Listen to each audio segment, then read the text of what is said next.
Chapter 281.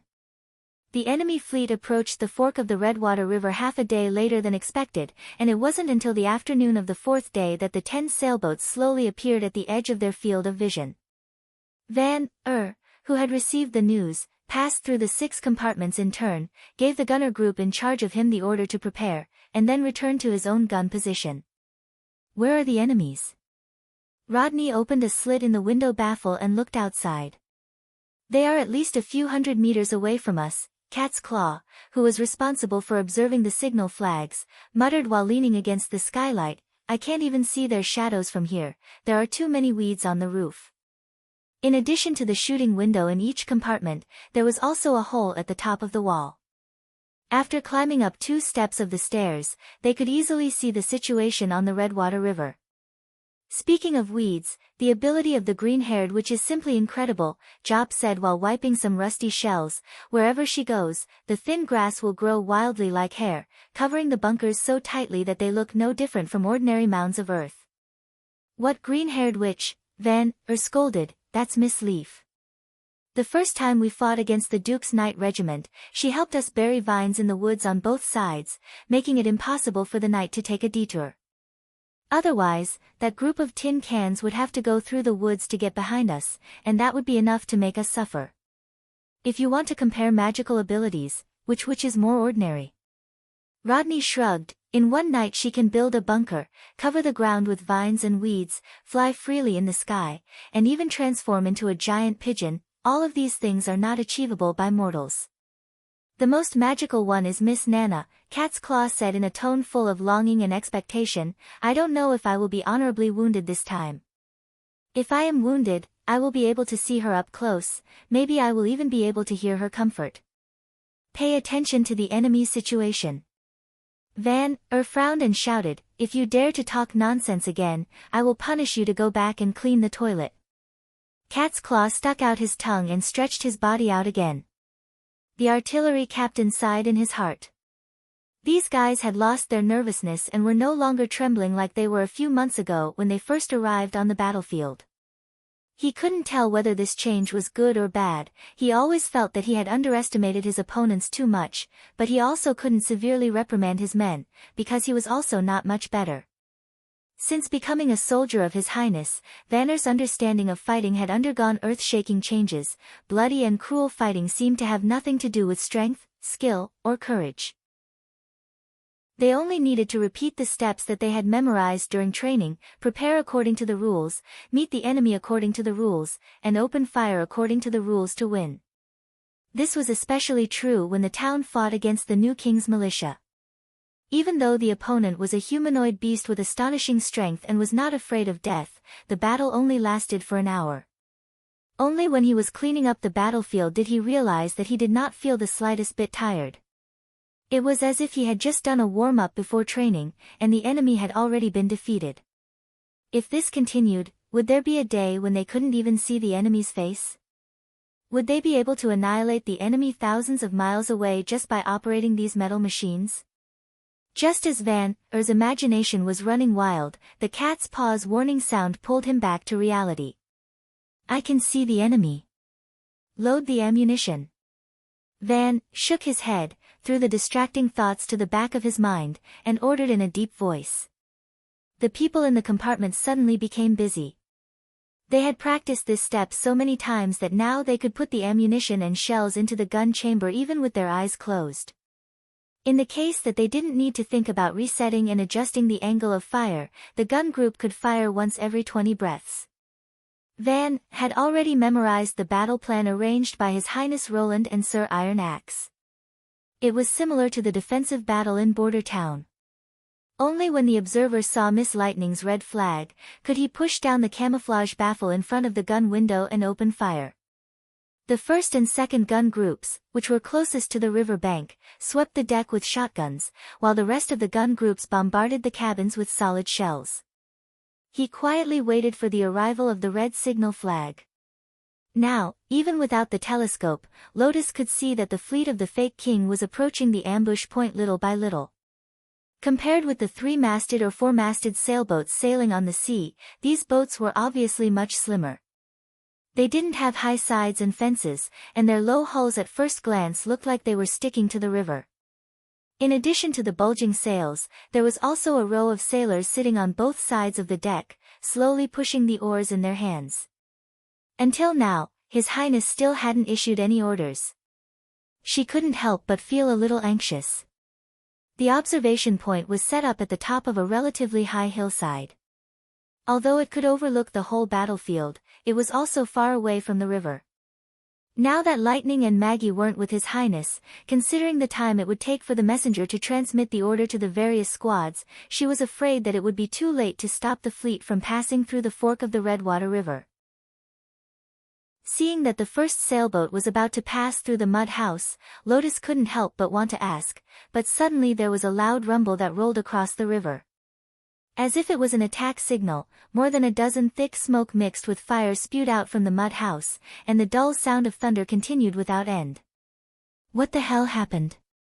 Lotus turned her eyes back to the river, and then almost couldn't believe her eyes. She didn't see any knight or mercenaries fighting, but on the deck of the first sailboat it seemed as if it had suddenly exploded. Splinters of wood and broken limbs splashed everywhere, and more than half of the sailors who were rowing the oars were instantly killed or injured. Clouds of blood rose up, dyeing the deck scarlet. After losing half of its power, the forward speed of the ship quickly slowed down, but the roar didn't stop in the slightest. Not long after, the tall mast in the middle of the hull was cut in half by a group of black shadows, and after swaying twice, it loudly fell to the ground, smashing two knights who had just climbed out of the cabin onto the deck. The sailboat, pushed by the current, began to slowly retreat, and the other boats had to disperse to avoid it. Many people heard the movement and came out of the cabin, looking blankly at the leading sailboat that had already turned into hell, looking somewhat at a loss. Then a terrible blow fell on the second sailboat. The crowded deck made the blood fog even more turbulent, and Lotus could see that after the rolling thunder, there were several bright red open spaces among the enemies that were originally close to each other, and the unlucky people standing in those open spaces were broken into several pieces. Some people still hadn't died, and were dragging their intestines out as they wailed in pain. Others who were lucky enough to survive jumped into the river one after another to escape, no longer willing to stay on this terrible deck for another moment. Chapter 282. Compared to Lotus, who was watching from afar, Sylvie could see more clearly. Through the walls of the mud hut, she could see the soldiers working in an orderly manner. Each person was doing a single repetitive action, but when 7 or 8 people were linked together, it became a complex whole. The paper bags and iron balls piled up in the back of the compartment were continuously sent into the thick iron pipe, and then erupted with the power of thunder. Upon closer inspection, Sylvie noticed that the soldiers first ignited a rope at the end of the iron pipe. The jumping sparks penetrated the inside of the iron pipe, igniting the first paper bag. The next moment of light made her unable to help but squint her eyes. The sparks quickly expanded into an orange-red fireball, filling every pore in the pipe. The expanding flame had nowhere to go, so it wrapped around the iron ball and rushed outwards, as if a giant hand was forcefully throwing it out. In the blink of an eye, the iron ball turned into a black shadow and went straight towards the sailboat in the river. Its strength was so great that it directly drilled a fist-sized hole in the wooden planks of the ship. Although its speed slowed down a lot after penetrating the planks, its power was still not to be underestimated. An enemy who was trying to climb out of the cabin was hit in the waist and immediately split in two. This was the first time that Sylvie had seen such a scene. There was no need for a sharp blade or sword, just a small round ball could split a person in two. Because her line of sight was too close, she even felt that the blood and internal organs of the dead had splashed onto her body. Then, several people were hit by the iron ball, either having their limbs cut off or their heads smashed. For a time, the cabin was filled with flowing blood and red and white internal organs. The witch suddenly felt her stomach churn, and a stream of acid rushed straight to her throat. Ugh! The scene in the cabin suddenly disappeared, and her chaotic thoughts were no longer able to maintain the use of her ability. Sylvie was forced to cut off the connection with the Eye of Truth, bowed her head and vomited. What's wrong? Lotus, who was startled, immediately came forward to support her. "Are you okay?" His Royal Highness also noticed her discomfort and handed her a handkerchief. "If you think it's bloody, then don't look at it, at least don't use your ability to look at it from a close distance. Take a rest first." "Thank you." Sylvie took the handkerchief and wiped her mouth. "I'm fine." This was probably the incredible invention that Maggie and Lightning had talked about. But at that time, no one really paid much attention to it. After all, it was difficult to imagine such a shocking weapon in one's mind without seeing it with one's own eyes. She looked back at the battlefield and saw that Timothy's fleet had begun to approach the shore. Apparently, they had also noticed that this storm-like attack came from behind the low houses on the shore that were disguised as earth slopes. However, they didn't know that Prince Roland had set up far more fortifications than just this one. Rather far away from the V-shaped defensive line was a bunker covered in weeds and vines. The distance between the two was exactly the same as the length of the fleet. Unless they didn't hesitate to turn the ship around and retreat, they would only fall into a pincer attack if they landed at any point. The soldiers in the bunker also held a long, round iron pole. What they shot out was no longer a round iron ball, but a sharp, tailless arrow. They didn't look as unstoppable as the iron ball, but their target had changed to the naked flesh and blood. Sylvie guessed that the enemy probably wanted to wait until they got ashore to regroup before launching a counterattack. But the soldiers in the bunker didn't give them this opportunity. Just like before, they didn't even need to show their heads. They just needed to aim their weapons at the target and pull the trigger easily. Then, the arrows would rain down on the enemy. In the face of this kind of rapid firing and needless weapon, the enemy didn't last long before they all collapsed. Those who got off the ship wanted to get back on board, while those who stood on the side of the ship waiting to get off the ship fled in all directions. The hull swayed dramatically, and the gangplank overturned into the water. Many people who fell into the water were killed while climbing the ship's side. The scene was chaotic. "It's time." Until then, the prince put down the telescope and ordered Iron Axe, "Take the reserve team to clean up the battlefield. If their leader knight is lucky enough to survive, try to catch him alive. I want to ask them some questions." "Yes," the latter saluted. Then he looked at Sylvie, "You go with Iron Axe, don't let anyone slip away." Sylvie nodded and followed the commander of the First Army out of the observation post. She suddenly understood why His Highness Roland dared to openly shelter the witches in this corner of the continent. With such a powerful force, even if the Church dispatched the God's Punishment Army, they might not be able to defeat him easily. If Lady Tilly could also have such a weapon, the witches might really be able to return home one day. Looking at the paralyzed sailboat on the riverbank, Roland was slightly relieved. When they planned to land and counterattack, they were basically doomed to lose. It was a very slow process to turn the bow of the ship with the poles and oarsmen. This was probably the reason why the enemy didn't choose to turn around and retreat under the artillery attack. Rather than being beaten in vain, it was better to quickly dock and organize a team to counterattack. It was very difficult to sink a wooden sailboat with the solid iron ball of a 12-pound field artillery. Even if the hull was riddled with holes, it wouldn't affect it to continue to float on the water. Therefore, turning the bow of the ship might cause serious losses, but there would always be one or two sailboats that could escape. But if they chose to land, they would only end up being annihilated. Compared to the last surprise attack on the stronghold and the defense of the town, this time the enemy didn't even have an effective attack. It was probably because the pills were usually controlled by the commander and were only distributed to the militia before the battle. Once they encountered an ambush, they simply couldn't respond quickly. It wasn't until the evening that the cleanup of the battlefield came to an end. Iron Axe and the guards walked into the camp with the two captives. Before Roland had time to open his mouth to ask, one of them had already shouted, "I am Sir Snacker, Your Highness, please allow me to write a letter to my family, they will certainly send a generous ransom." "I am the second son of the Northern Shield family, Irvin Shepherd, Your Highness," the other person said, "I am also willing to pay the ransom." "So, this attack was led by you?" Roland raised his eyebrows. No, the leader was Sir Vincent, but he has already been killed. Sir Snacker twisted his body. Your Highness, can you let your people untie my hands? During the redemption period, I hope to receive normal treatment. I don't need a ransom. The prince shook his head. Your purpose in coming to the Western Territory, your plan, and Timothy's plan, tell me everything you know, and I may give you the treatment you deserve. Please forgive me for not being able to tell you, Snacker said after a moment of hesitation. I have already pledged allegiance to His Majesty Timothy. The young knight of the Shield family also refused. Doing so would violate my oath. Is that so? Roland said disapprovingly. Take them away first. After the guards left, he glanced at Iron Axe. I heard that you served as the guard of the Patriarch in Iron Sand City, and are very good at interrogating information.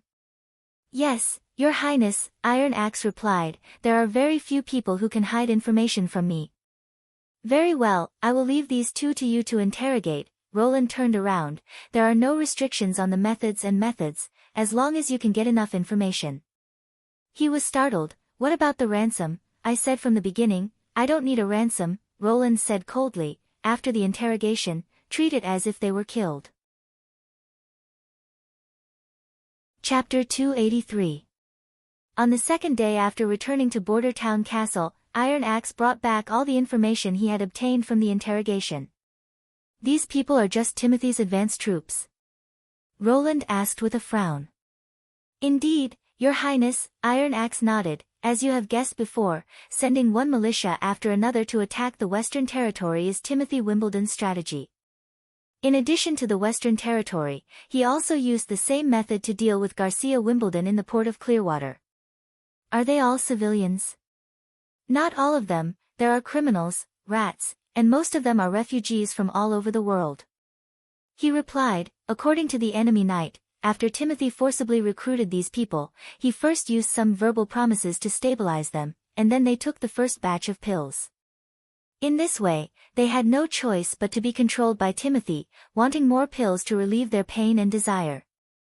But they didn't know that once they swallowed the pills, there was no possibility of treatment. Roland sighed deeply. Taking more pills would only delay their death. Yes, Your Highness. Timothy didn't tell the militia about the side effects of the pills. They thought that after fighting for the new king, they would be able to get the status and rewards he promised. What is the purpose of this team? Roland asked.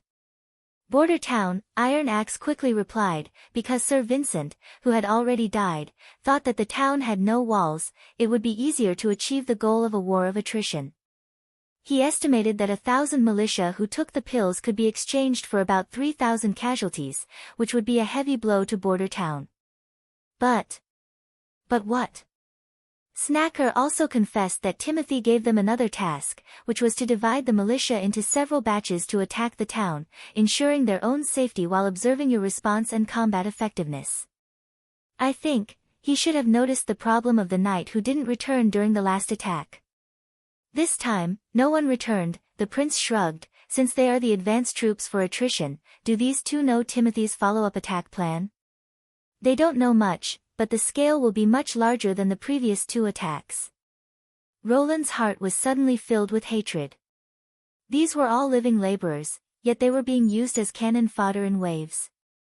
Even if he defeated the enemy unscathed, it would still be a Pyrrhic victory. Compared to resisting Timothy's invasion, it was more important for him to stop this meaningless war. Otherwise, after he unified Greycastle, how long would it take for the population to flourish again? After the arrival of the months of the demons, the entire land route of the Western Territory will be covered with snow, and it will be difficult for large troops to move even an inch. If we rely on ships, the queue will be very long, not to mention the huge cost, but also easy to be intercepted halfway. He said, so if he wants to launch this attack this year, he has to do it before the winter snow comes. We have to recruit the people even earlier, at least before winter.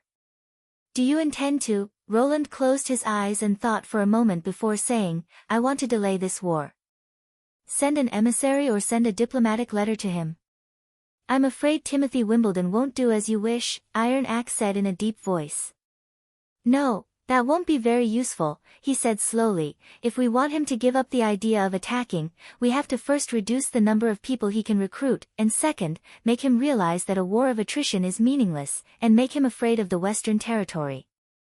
I originally planned to let Barav arrange for his men to spread the news of the Western Territory's development, attracting the poor people outside the city to go there, but now it seems that the effect is too slow, and the measures are too conservative. If we want to take the people away before Timothy, we have to take the initiative to contact and recruit them, just like the last time we went to King's City. The most important thing is the Southern Territory, which has been repeatedly hit by war, followed by the Northern Kingdom, which will probably require the first army to carry out.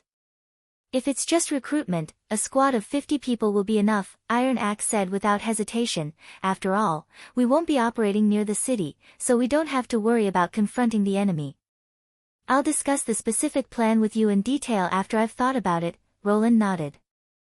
There must be a main force guarding Border Town, and the squad sent out must also return to Border Town before the months of the demons.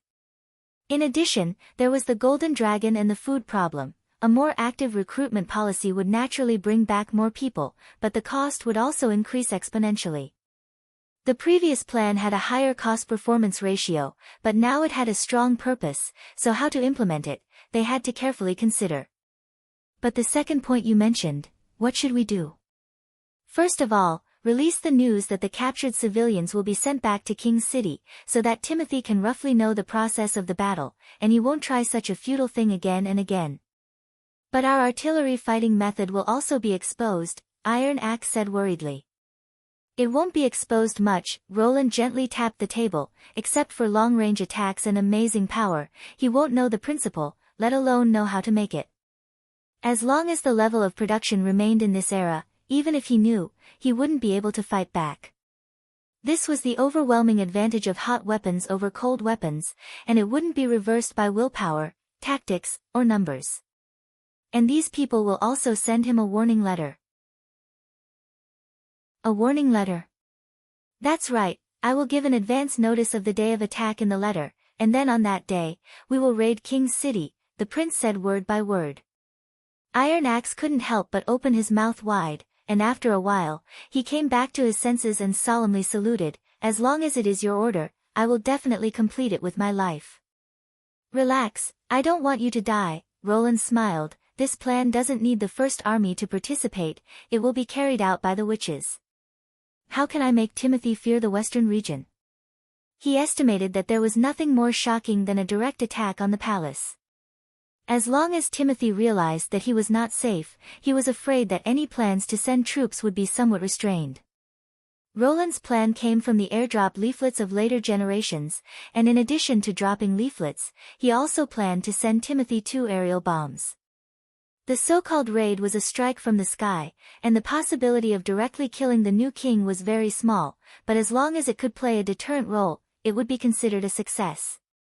In this way, it would be difficult to determine whether the other side would insist on launching a large-scale attack. Roland clearly realized that the pattern of this battle for the throne had changed. He was no longer as weak as he was when he first arrived, and he didn't need to disguise himself anymore.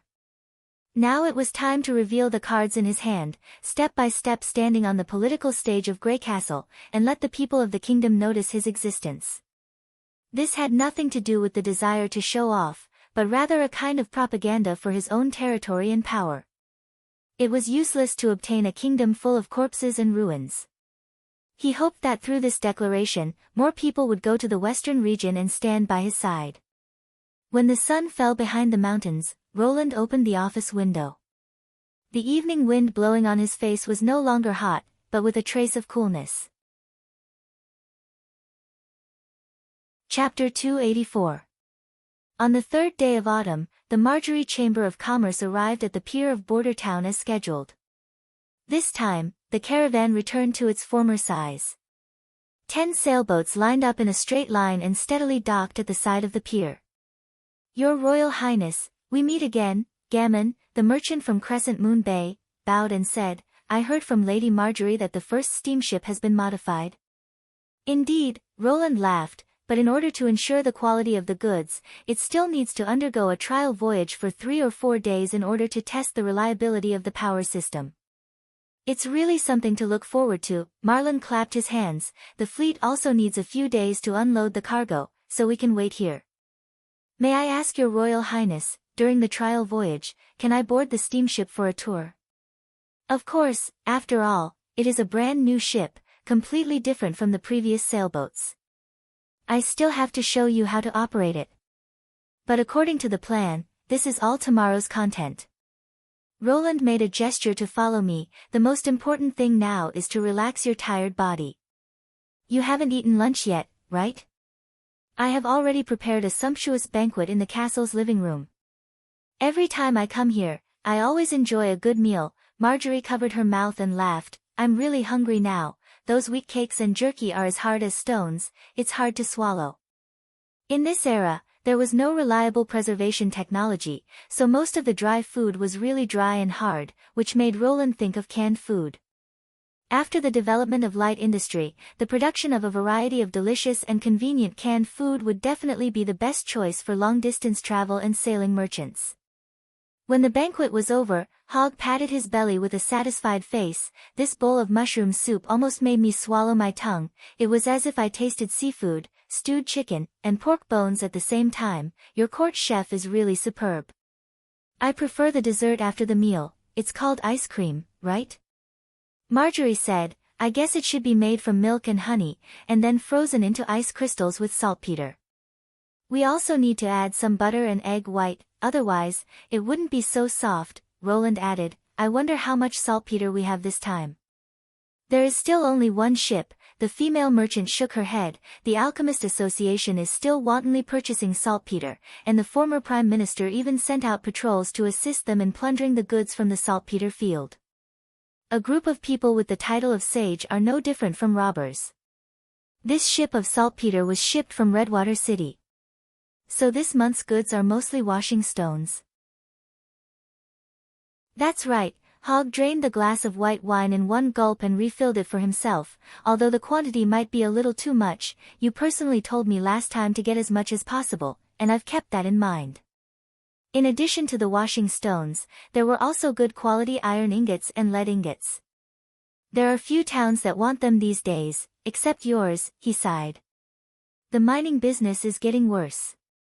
This is the effect of the Civil War, Roland thought. The purchasing power of all places is gradually declining. If it continues for another 2 or 3 years, food prices will basically rise, and people will starve to death everywhere. By the way, what happened in the Western Territory recently? Marjorie suddenly asked. What happened? On the way to the town, the fleet encountered a lot of, well, she paused for a moment, as if she was considering her words, a lot of floating corpses. They were dressed in rags and were floating on both sides of the river. In addition to the corpses, there were some broken planks and ropes on the water, as if a ship had hit a reef and sunk. But there are no reefs in the river, so I thought. Humph, that was Timothy's fleet that invaded the Western Territory. Roland pretended to be indignant, and briefly described the battle a week ago. They have already received the punishment they deserve. In order to avoid blocking the channel and spreading the disease, after cleaning up the battlefield, he transferred Anna and Lily from the town. One was responsible for burning the damaged ships, the other was responsible for purifying the river. And the floating corpses that Marjorie saw should have been the dead that had already drifted along the river before the end of the battle. So that's how it is, the businesswoman said with a smile. It seems that Timothy has hit a wall on both sides. Both sides? There is also Garcia from the port of Clearwater. The latest news I got is that the unknown looters that attacked the Eastern Territory city before were Garcia's subordinates. After the Black Sail fleet looted Siwanshire and Valencia, they didn't return to the port, but instead went all the way north along the coastline. No one knows where they finally went. North. Roland was surprised. Did she leave Grey Castle? At present, it seems like so. Timothy's troops came to the port of Clearwater. It is now an empty city. Marjorie stated, because there were a lot of rats among the people he brought. This matter is not a secret in the Black Street. In any case, now the only thorn in his side is you, and in the future, the invasion of the Western Territory may become more frequent. If you also want to leave Grey Castle, Crescent Moon Bay will always welcome you." Marlin opened her mouth. "That's right," Gammon patted his chest, "the island there is enough to fit 10 border towns. We are willing to provide it to you and your people free of charge. But you have to hand over the technology of the steam engine and paddle steamer, right?" Roland rolled his eyes in his heart. Even if he couldn't stay in Grey Castle, the first person he would choose to go to should be Tilly Wimbledon. But on the surface, he just smiled. "Is that so? If such a day really comes, I will consider it. By the way," he then looked at Marjorie, "I have successfully made 2 of the reconnaissance balloons you ordered last time." "So fast?" The latter was pleasantly surprised. "Can you take me to see them?" "Of course, come with me," Roland got up and said. In the expanded backyard of the castle, a fully inflated hydrogen balloon was placed. Its air sac was in the shape of a water droplet, wide at the top and narrow at the bottom, with a diameter of 5 meters at the top. It was completely made according to the size of the experimental product, and could carry an adult man into the air. The air sac and the rope were painted with sky camouflage, and when paired with the observer's camouflage clothes, it could minimize recognition. "It seems to be different from the balloon we rode last time." Marjorie carefully looked at the new product. "That's because it doesn't require a witch to use it." Roland cleared his throat and began to explain to everyone how to use the balloon. The end of the balloon has a movable valve, which can be filled with and released gas. It's precisely because of this alchemy gas that it can fly. The method of inflating is very simple. Just connect the matching hose to the gas tank, and then unscrew the valves at both ends. After that, he demonstrated the operation process of deflating and inflating in front of everyone. "How many bottles of gas does it take to fill a reconnaissance balloon?" Marjorie quickly caught the key point. 5 or 6 bottles. This question made Roland slightly embarrassed. "At most, it will not exceed 7 bottles." The main reason was that the concentration of dilute sulfuric acid used to generate hydrogen in the bottle was difficult to control, and distilling the sulfuric acid to 98% and then diluting it with water was too much of a waste of valuable laboratory manpower, so they had to make do with it. "This kind of alchemy gas is very expensive, right?" "Indeed. It is difficult to store, and full of danger. I mean, in the case of careless operation," Roland coughed twice, "so the gas tank can only be stored for 1 year, and it cannot be knocked, disassembled, or burned, otherwise it may lead to unpredictable serious consequences." He paused. "Although the price is a little expensive, but rest assured, when you first buy the reconnaissance balloon, the first batch of gas tanks will be provided by Border Town for free, and you can also get an extra sky camouflage reconnaissance suit." Chapter 285. After the caravan left, Roland breathed a long sigh of relief. Finally, the treasury was full again. A total of 8 steam engines were delivered to the 3 chambers of commerce, 3 of which were produced by the Crescent Moon Bay Chamber of Commerce's No. 2 factory.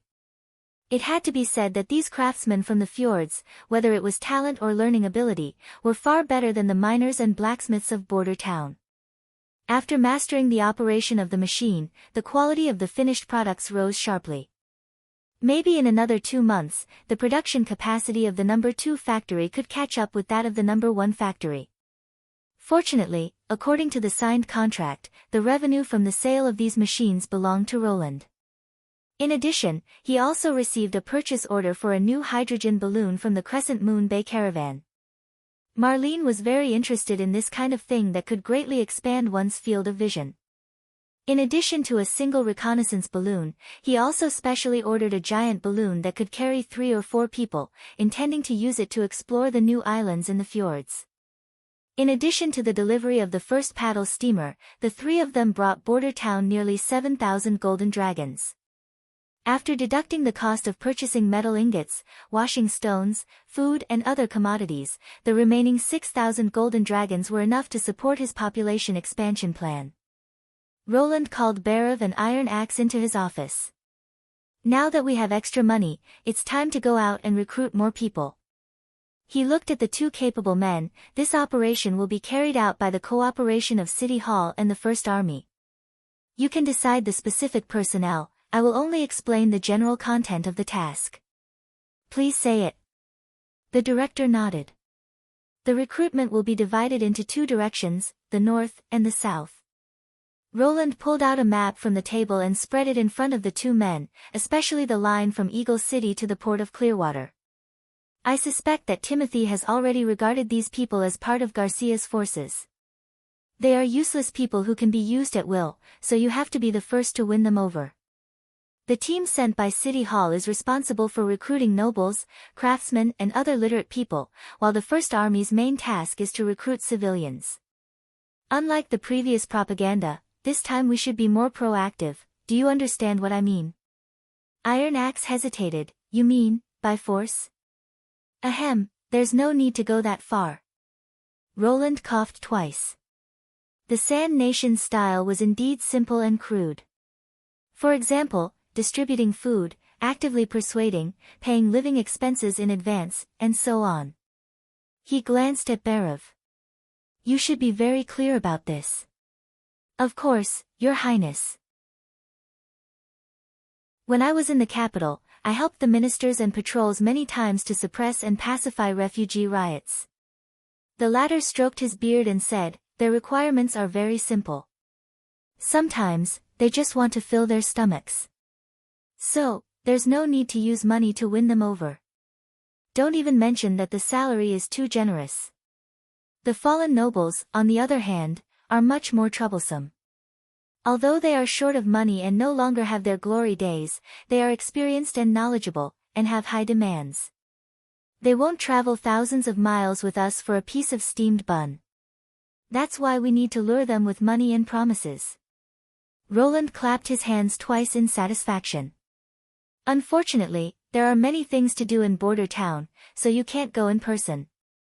Otherwise, this task would have been successfully completed. Please rest assured, Your Highness, I will send my best disciple. Barav laughed. When the city is built next year, both sides of the Redwater River will be filled with people. There will be such a day. After the two left, Roland leaned against the back of his chair and rested for a moment. He decided to go to the North Slope's backyard to see Anna. As soon as he entered the door, the first thing he saw was a floor full of metal cubes. Roland picked one up and placed it in the palm of his hand. They were basically the same size, about 5 centimeters long and wide. The surface was not smooth, as if it had been squeezed by something. One side was also engraved with a number. For example, the one in his hand was engraved with the number 256. How is it, did you find anything good? Number 1057 and number 2284, one is particularly hard, and the other is very good in both hardness and toughness. Anna greeted him and said, her face brimming with a bright and beautiful smile. You've already reached more than 2,000? Roland said in surprise. He took the record book from Lucia, which was densely filled with data. After finding the number 2284, he found that the carbon content was 0.8%, and the fourth unknown element was 15.2%. Well, this is much more interesting than sharpening the gun barrel. Anna blinked her eyes. Adding other metals into the iron can unexpectedly make its properties change dramatically. I really want to know how these metal balls are combined together. The exploration that Anna and Lucia were currently doing was a far-reaching work. Roland first let the little girl decompose the ore into a variety of raw materials, and then let Anna mix them with pure iron according to different mass ratios and smelt them. After making them into a test block, their properties were tested. Through the squeezing and stretching of the black fire, Anna was able to distinguish the amount of magic consumed in each operation, thereby judging its strength and toughness. The first to add was obviously carbon. Although Roland knew that the essence of steel was a kind of iron-carbon alloy, with too much carbon it would be pig iron, without carbon it would be pure iron. Only when the carbon content was within a certain range could it be called steel, and even the slightest fluctuation could greatly change the properties of the metal, so the first thing to be measured was the size of this range. From the records, it could be seen that before 1500, it was simply iron and carbon smelting, but after 1500, it began to add new elements to the foundation of steel. Roland clearly knew that with every additional number in the permutation, the possible results would increase exponentially. This was an extremely long process, so he only let Anna explore this part of the content when the manufacturing task wasn't too heavy. He gave the two witches a few words of encouragement, then sat to the side, quietly admiring the busy figure of Anna. Although the autumn sun was still bright, it was no longer as vicious as it was in the middle of summer. He felt warm all over, and a long-lost sense of stability welled up in his heart. After an unknown amount of time, the courtyard gradually quieted down. He suddenly felt a soft hand placed in front of his forehead, and when he opened his half-closed eyes, Lucia had already disappeared, and Anna was sitting in front of him. "You have something to say to me." "Your eyes told me," she said, tilting her head, the ends of her hair hanging down naturally, like strands of translucent golden silk. Roland hesitated for a moment, and finally shook his head helplessly. "I'm just a little confused, that's all." He roughly explained the population expansion plan to the other side, compared to the initial free choice. "Now, in order to seize the time, we have already used some half-tempting, half-coercive means. Although this is to prevent them from being forcibly recruited by Timothy, and finally dying from the erosion of the pills, when I think about it seriously, what I'm doing isn't too far from what he's doing. The only difference is the purpose." "The purpose still doesn't explain everything?" she asked softly. "But, I know what you want to say." Anna covered the prince's mouth. "You're worried that they won't appreciate your kindness, and at the same time you can't guarantee that your purpose will always be correct in the future. Using the wrong means to achieve the right goal will be misunderstood, or using the right means to achieve the right goal will lead to an irreversible mistake. You don't know whether the right means are more important, or the right results are more important. Am I right?" Chapter 286. The environment of Sleeping Island was getting better day by day. As long as Tilly flew up, she could see the crowds and the lively market. Now, it was no longer a place where the original 300 witches lived in seclusion. Through negotiations, Crescent Moon Bay, Twin Dragon Island, Sunset Harbor and Shallow Water Town among the Fjords Islands had established commercial relations with Sleeping Island. She also introduced a group of ordinary residents from some crowded villages and small islands. Although they were currently concentrated on the periphery of the island, far away from the witches, Tilly believed that one day, Sleeping Island would become an integrated city. The integration was a slow but hopeful process. Whether the awakened witches from other islands joined Sleeping Island or stayed in their birthplace and were accepted by the local people, it was good news for Sleeping Island. This meant that Tilly and the migrated witches would gain more supporters. "Come down, the wind is picking up," Ashes shouted from below. "Be careful not to fall." "I'm fine." She waved her hand, and suddenly her body sank down. She fell for a distance before she could stabilize her body. "Well, it's still a little hard to control." "You know it's hard to control, but you still fly so high." Ashes stamped her feet. "You can practice at a lower place, or go to the sea. If you don't come down, I'll climb up to the roof to catch you." Okay, I got it." Tilly felt the wind was indeed getting stronger, so she didn't try to be brave anymore. She withdrew the magic power she released and slowly landed in the garden of her residence. "Next time when you do this kind of thing, call Molly first," Ashes said with her eyes wide open. "At least her magic servant can catch you. As long as I keep supplying magic power, it's impossible to fall. At most, I can't control the direction." She took off the blue magic stone gloves in her hand and handed them to Ashes. "You can also try it. The feeling of flying is amazing. Looking down at Sleeping Island from the sky, it feels like the whole world has become a new one."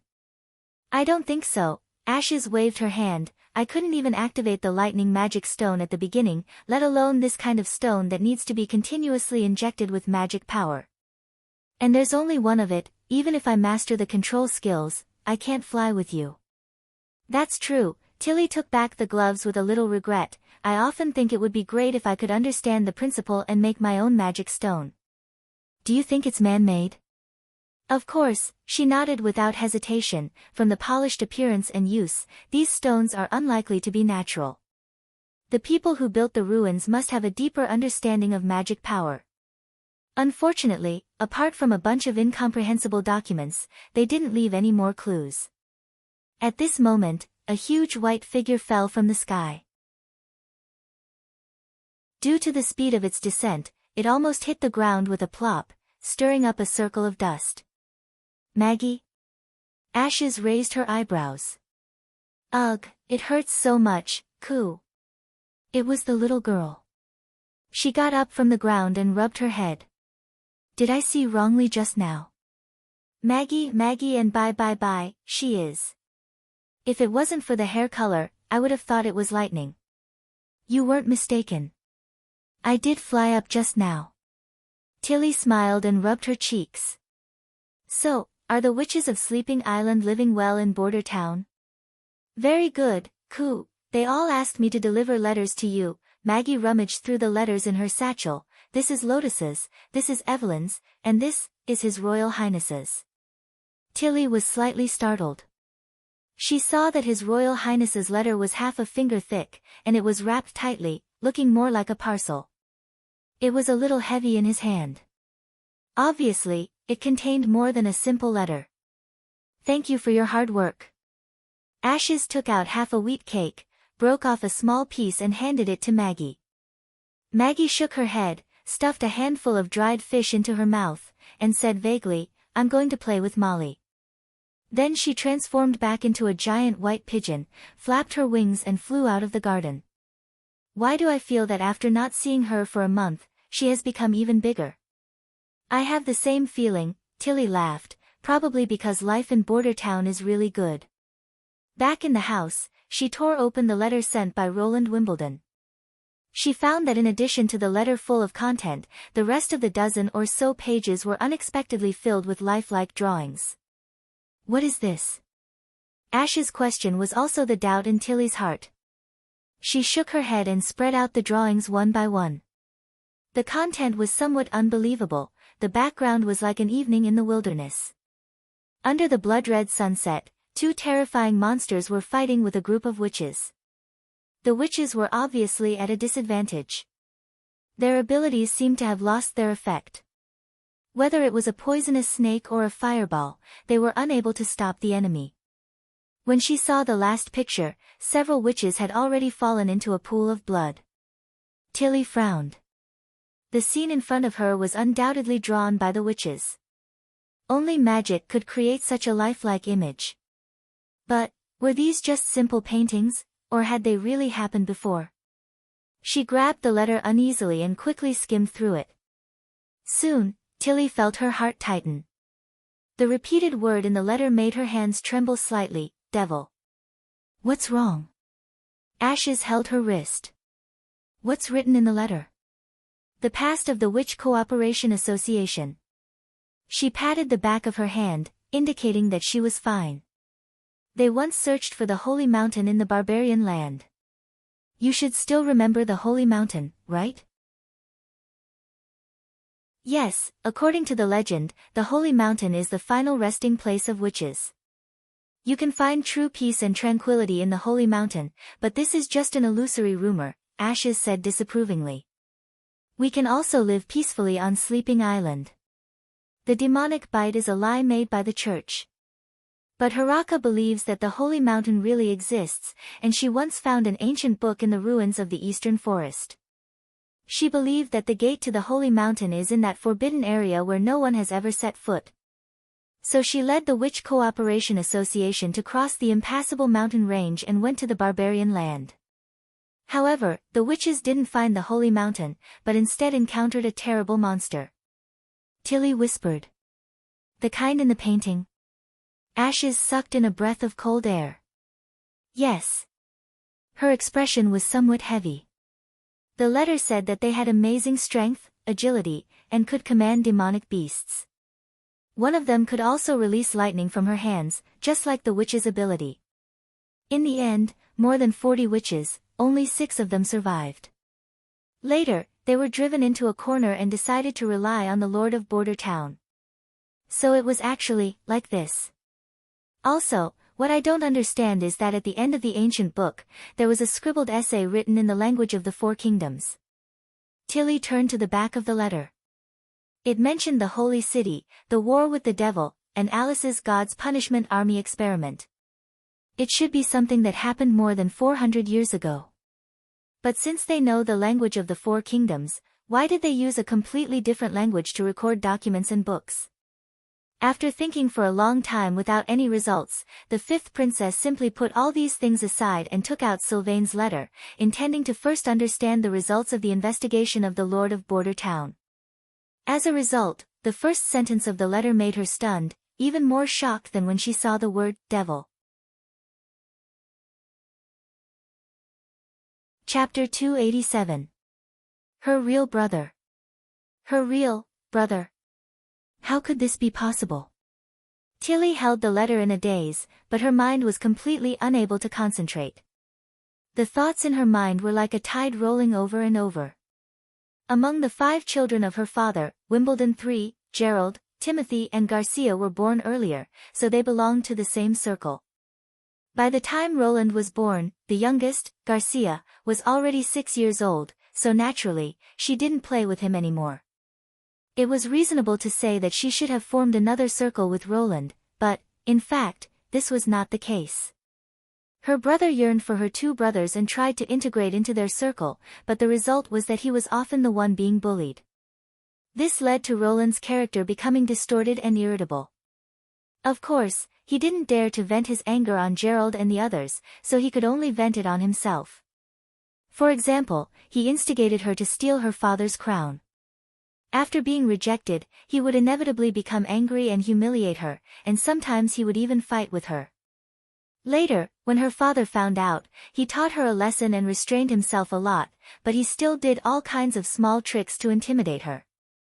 These things may not have been understandable at that time, but now in retrospect, Tilly only felt that it was quite ridiculous and childish. Until the age of 10, she found an earthworm broken into several pieces in her beloved shoe. Unable to bear it, she finally decided to fight back. She called Roland, and when he opened his mouth to threaten her, she directly stuffed the earthworm into his mouth. Since then, he had never taken the initiative to provoke her, and she was also unwilling to pay attention to her brother. After reaching adulthood, Roland still didn't change, and even became worse. She often heard about his debauchery. In the rumors of the nobles, he was irritable, mean, ignorant and incompetent, and could be regarded as the most unlike a noble. Apart from his royal status, he had nothing. Regarding this evaluation, Tilly deeply agreed. She also knew that his irritable behavior was just a facade, in order to cover up his biggest weakness, timidity and cowardice. However, such a person would actually stand on the side of witches, shelter a group of people known as the devil's minions, and even become enemies with the church? Tilly didn't know what to say. Tilly. It was not until Ashes shook her twice that she came back to her senses. I'm fine, it's just a little unbelievable. She shook her head. Sylvie said that the Lord of Border Town is most likely the real Roland Wimbledon, and not someone controlled or replaced by a witch. That stupid, cough, guy who tried to touch me. Ashes coughed twice. He has indeed changed a lot. We haven't seen each other for a year, but apart from his appearance, I feel like I'm looking at a different person. Can you be more specific? Ashes tilted her head and thought for a long time. I think, the biggest difference should be the cleanliness. Clean. Whether it's the way you dress up, or the feeling you give off. He doesn't like jewelry like the other nobles. He doesn't have any gold, silver, or precious stones on him. Ashes recalled, even his clothes are very common. They look relatively loose, without lace, ornaments, or gold. If it weren't for his hair color being too conspicuous, he would almost be no different from an ordinary person. But, he doesn't look like an ordinary person at all. Does he look like a noble? Tilly asked. No, he doesn't look like a noble at all. Ashes curled her lips. There is no noble who is clean. If it's not a pool of stagnant water, then it's covered with mud. As for him, I don't know the specifics, but in short, he gives people a good feeling. It's hard to believe that you're speaking for him. I just want to answer your question seriously. Tilly exhaled. It seemed that her brother had changed a lot, but in the end, what had led to his transformation? Or was it because of some reason that she couldn't detect that he had unknowingly changed into another person?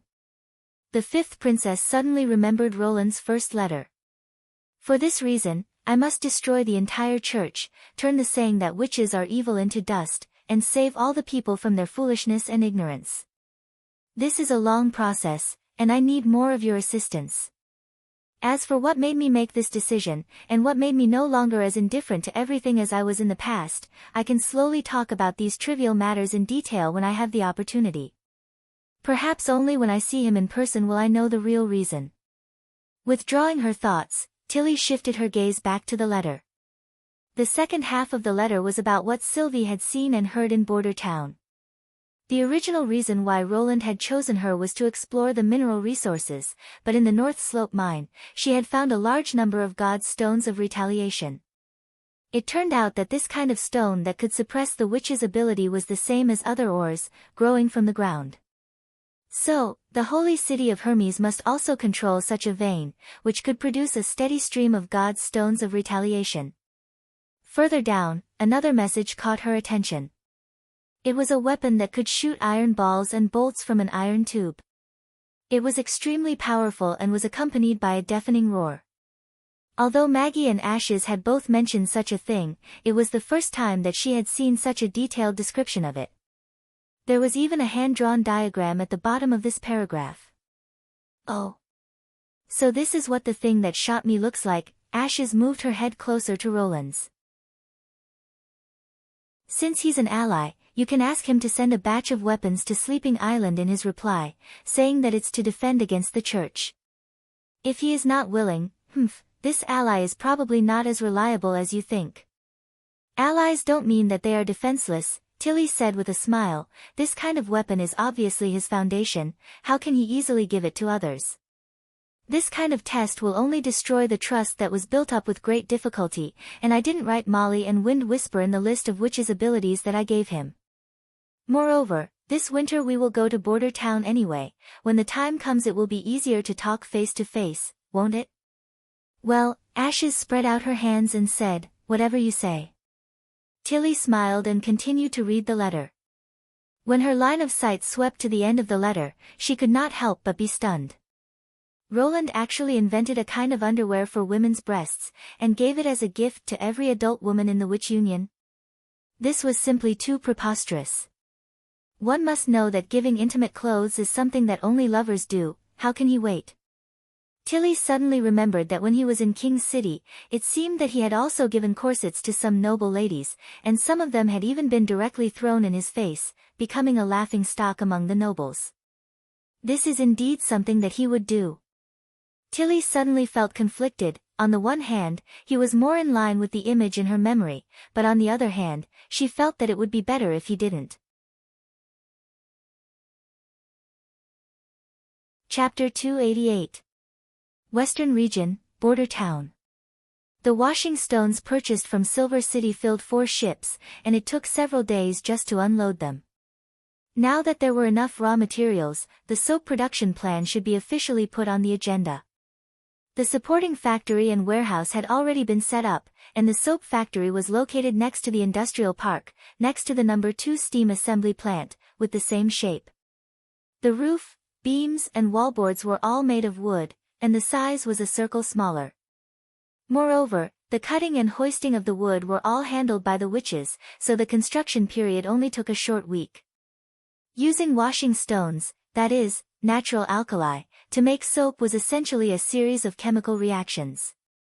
The raw materials needed were also very common. In addition to soda ash, a large amount of lime milk and grease were also needed. Lime milk was the suspension at the bottom of the container after lime was immersed in water. It was used to react with soda ash to produce caustic soda, and then the caustic soda reacted with grease to produce high-grade fatty acid salts and glycerol. The former was even soap, while the latter was an extremely important raw material for explosives. Before, when making soap, Roland had already tested the whole reaction process in the castle backyard.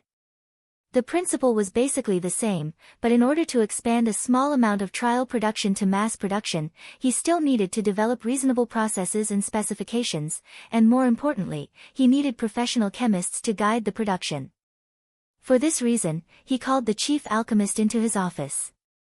"Your Royal Highness, you asked for a large-scale production of sulfuric acid. I have already thought of a possible plan." As soon as he entered the door, Kyle Sichi shouted loudly, "However, this requires a large amount of lead, as well as a blacksmith who can turn the lead into containers. I heard that one of your witches can accurately cut metal, and those rumbling iron lumps were made by her. Can I, of course, report to me the shape and size of the container you require? I'll have the witch union do it." Roland beckoned him to sit down. "I didn't ask you to come here today to make acid, but for another task. Your Royal Highness, recently I really can't find time to do anything else." Kyle repeatedly shook his head. "Large-scale acid production is a difficult challenge. I must go all out." He paused, and then added, "Even my disciples can't do it. They are all helping me prepare for this. No one can leave. Rest assured, it won't take too much of your time." Roland took a sip of tea. "You also don't need to transfer your proud disciples, just a few apprentices will be enough." "Then, what's the mission?" "Manufactured soap is a cheaper version of the soap sold in the convenience market. Other than the smell, it has the same function as soap. It can be used for bathing, washing clothes, and cleaning tableware." "Is it the saponification reaction mentioned in elementary chemistry?" Kyle asked while stroking his beard. "The reaction that uses sodium hydroxide and oil to produce alcohols and salts." It had to be said that hearing standard chemical terms from an alchemist's mouth was a very strange feeling, especially when the term was coined by him.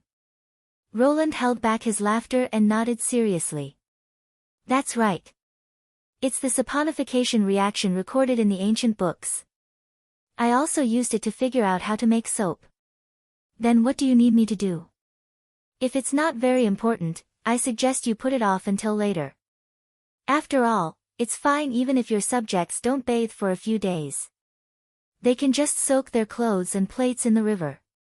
"It is very important," said the prince emphatically. "Or rather, the manufacture of soap is not important, but the byproduct of its production is something I need at present." "You mean, mellow?" Kyle didn't think much of it. "Yes, alcohol, you can also call it glycerin," said Roland. "It is a very important raw material, and its significance is no less than the two acids." "Well," Kyle Sichi shrugged. "But I have to say, I don't have the time to implement it myself." He gently exhaled. Dealing with the chief alchemist was really tiring. "You only need to pick out a few clever apprentices and demonstrate it in front of them. I will recruit some of my subjects to carry out the production, but after all, they know nothing about chemistry, so there must be someone to check every step." The prince paused for a moment. "You can also think of it as a chemical experiment that has never been put into practice.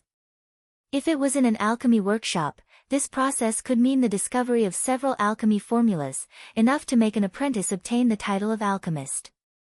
It was probably the last sentence that convinced Kyle. "In that case, I will take the afternoon to teach the apprentices what you have arranged."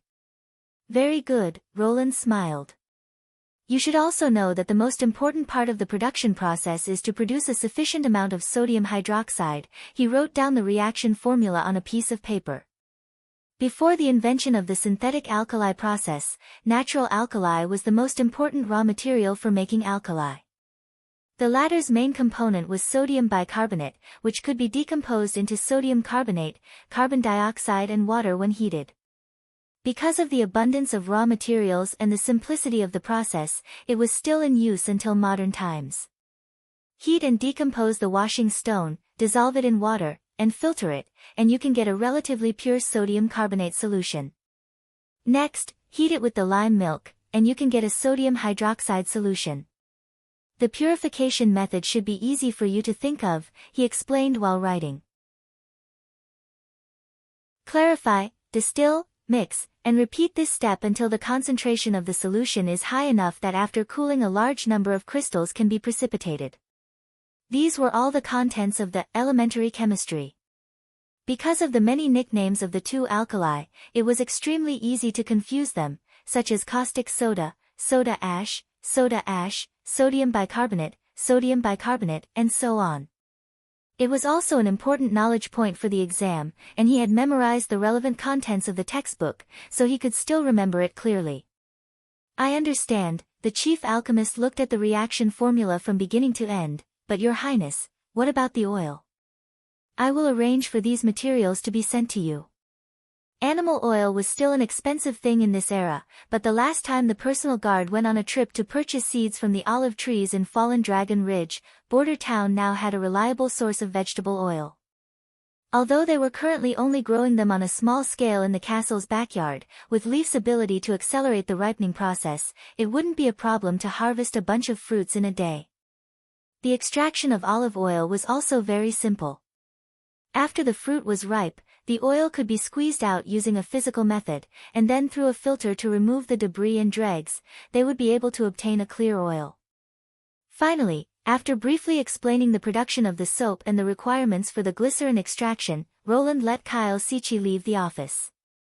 In this way, when the soap factory started operating, he would have a stable source of glycerin. Chapter 289. Kyle Sichi passed through the town and walked in the direction of the Redwater River. Today, Border Town was already a bustling place. It was hard to imagine that it used to be an outpost to detect demonic beasts' movements. Under his feet was a dark gray hard ground, and on both sides of the street were neat rows of bungalows. Unlike the residential buildings, these houses were not used for living, and the space was much more spacious than that of a residential building. It was like a small warehouse. According to His Highness, these houses would be sold in the future. In front of the bungalows was a deep drainage ditch, which was covered with stone slabs, which seemed to draw two boundaries on the black street. In addition, a large tree would be planted on the side of the road at regular intervals, sandwiched between two bungalows.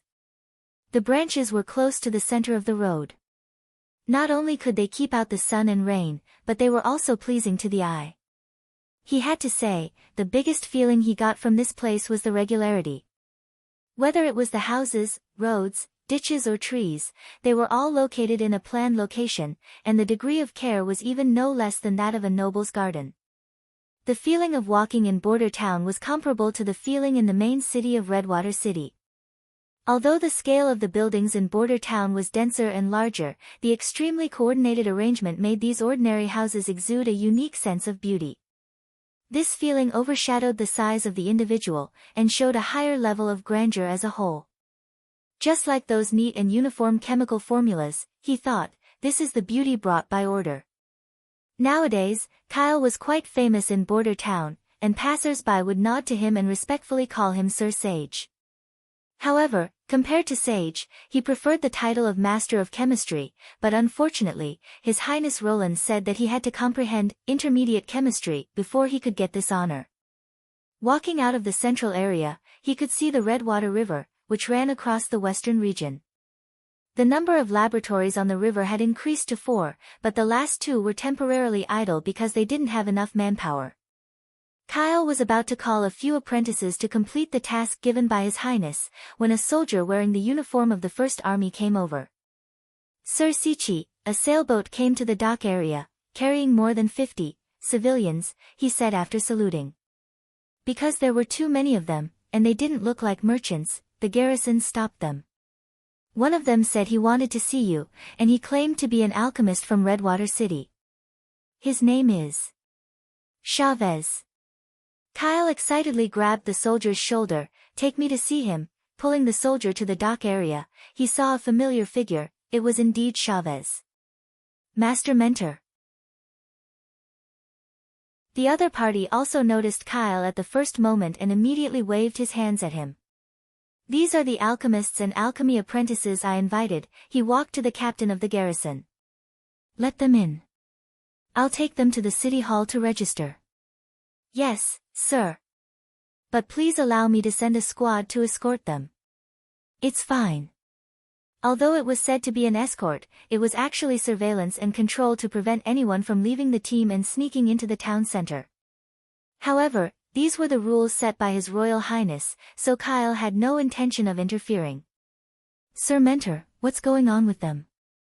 Why would there be someone guarding the dock in such a remote town?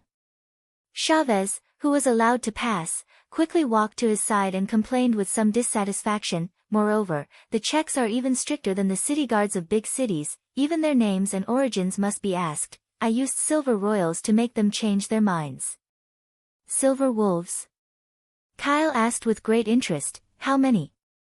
Of course, only one. Chavez was slightly startled.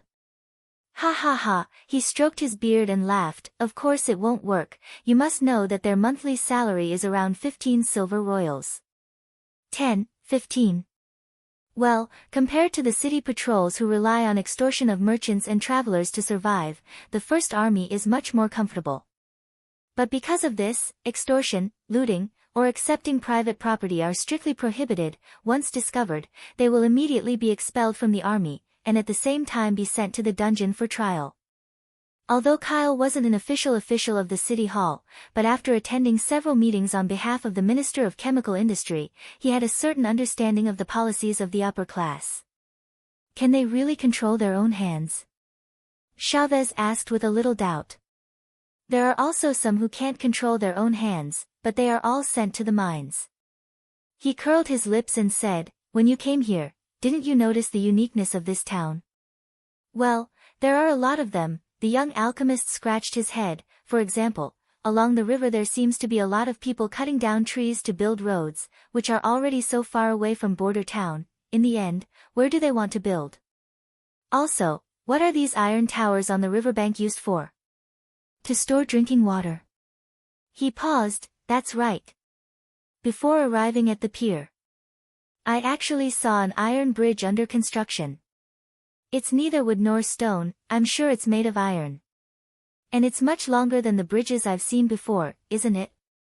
The chief alchemist smiled. So don't bring your experience of living in Redwater City here. This is a completely different city, of course. Right now it's only a town, but it's enough to make people feel surprised. Just like the contents of the elementary chemistry, before you see it with your own eyes, you will never think that there is such a possibility in the world. He didn't know why, but when he said these words to his former apprentice, his heart felt inexplicably carefree and happy. After thinking about it carefully, he realized that he had already regarded himself as a member of Border Town, just like how he would show off his new home to his guests. After completing the registration, the apprentices were handed over to the City Hall officials to arrange their accommodation, while Kyle Sichi directly pulled Chavez back to his own residence. Although I knew that you would definitely accept my invitation in the end, I didn't expect you to come so soon. Chavez somewhat embarrassedly bowed his head. I should have promised you before. The chief alchemist smiled. He was completely obsessed with alchemy, but he wasn't completely ignorant of the affairs of the world. At first, Chavez didn't choose to leave, most likely because he had high hopes for the Lord, hoping to obtain the position of chief with the two-acid method. Until Capora became the new chief, he still had a lot of prejudice against him, which led him to make up his mind to leave Redwater City. However, Kyle didn't care about this little thing. Yearning for the position of chief of the workshop was the ultimate pursuit of every alchemist. You don't have to worry about what happened before. Alchemy is meaningless here. The glory of an alchemist is also not worth mentioning. In this place, there is only one thing worth pursuing: chemistry. I understand. Chavez took a deep breath. Although you will definitely be allocated a separate residence, but tonight you will sleep here, just like before. We haven't had a good talk for a long time. When he was teaching Chavez alchemy skills, he had pulled this young apprentice to talk all night long. If they were sleepy, they would squeeze into the same bed and sleep together. The other party obviously understood what he meant, excitedly said, "Yes, mentor." After dinner, the two went to the study. Kyle Sichi cautiously took out the book, Elementary Chemistry. Is this the ancient book that you hold in such high esteem? Chavez solemnly opened the first page and began to read it carefully. Kyle stood at the side, pointing out the parts that he didn't understand. This scene seemed to have returned to several years ago, when the other party once again became his apprentice. Chapter 290. Lightning took out the adventure supplies that she carried with her and checked them again. Fire sickles, tinder, bandages, daggers, maps, and a bag of dry food stuffed with beef floss. What about you? She looked at Maggie. Check them too. Coo. Maggie put her hand into her satchel. This cloth bag was usually hidden under her fluffy hair, so it was difficult to see how many things could be stuffed inside. Moreover, after turning into a bird, her clothes and satchel seemed to disappear into thin air. Compared to her own strict flying weight limit, Maggie seemed to be less affected. The best proof was that she took out far more things than herself. Jerky, meat floss, chicken thighs, fish fillets, eggs, piles of food were placed in front of Lightning. "Oh my God," she said while holding her forehead, "we are going on an adventure, not going to a barbecue in the wild. At least you have to bring a weapon." Coo coo. Maggie touched her mouth. "Do you want to say that your beak is a weapon?" Lightning sighed. "If you meet a Judgment Army soldier dressed like a can, it would be a wonder if you can peck open his armor." "Well, forget it. Anyway, it's only one day, we shouldn't encounter any danger. Let's go." "Oh. Coo." She suddenly turned into a pigeon, ran 2 steps, and flew close to the ground for a long time before slowly rising. Well, maybe the weight still had an effect on her. Lightning pulled down her windproof glasses, and with a light leap, she flew in front of her. She remembered the first time she met Maggie. She was still in the southern woodland and launched an aerial pursuit. Although at that time the fat pigeon couldn't escape from her palm, at least it took her a lot of effort to get her down. Now, it seemed that she could catch her in the blink of an eye. She couldn't go on like this. It was rare to have a flying partner, and in the future she would have to rely on her to help her carry the exploration equipment. The little girl thought that it seemed that she had to train her. Coo, coo. Lightning slowed down and flew side by side with Maggie. "Speak properly." "I want to ask, where are we going to explore, Coo?" The pigeon opened and closed its mouth. "The concealing forest is the westernmost part. I want to see how big this forest is." Lightning took out the map and spread it out, pointing to a blank area on the west side. "While I'm at it, I might be able to see where the Redwater River comes from." After Maggie returned from the fjords, she immediately began to prepare for this adventure. Anyway, during the free practice, His Royal Highness wouldn't care where they flew. Moreover, there was a secret in the little girl's heart that she had not told him. She no longer dared to explore the forest alone. This was a great humiliation for an explorer. But she couldn't deceive herself. The trip to the stone tower had made her fear this deep forest. The thought of those horrible monsters hiding somewhere in the forest made her want to run away as soon as possible. Fortunately, she was still the daughter of the greatest explorer. Thunder had once mentioned to her the way to overcome fear, which was to approach it bit by bit, then observe and understand it. In the end, she would find that fear was not that scary. Because it came from the obstacles in her heart. This adventure was Lightning's first attempt. With Maggie's company, her heart at least had a little more confidence. The chosen route was also very safe. It would follow the Redwater River to the west, not going deep into the forest, so it would be less likely to encounter the devil. After flying through this route, the next time she would try it alone. She believed that one day, she would be able to draw a map of the entire Western Territory, and once again step into the stone tower to uncover the truth about the holy city of Tequila. Along the way, Lightning controlled her speed to be around 60 kilometers per hour. Now she could accurately adjust the speed by how much magic she released. According to her current consumption, she could continue to fly for a whole day. Flying along the river and the edge of the forest made her feel a lot more relaxed. Compared to the last time when she searched for the stone tower, the whole field of view was dark green, and she couldn't tell the direction and height, which seemed gloomy and depressing. Now with the sparkling silver belt, coupled with the constant chatter of Maggie, Lightning felt that her fear was gradually fading. "Look, there's a mountain in front of us, Goo." Lightning also saw this unparalleled mountain. Although it was far away, its gray figure was enough to explain its loftiness.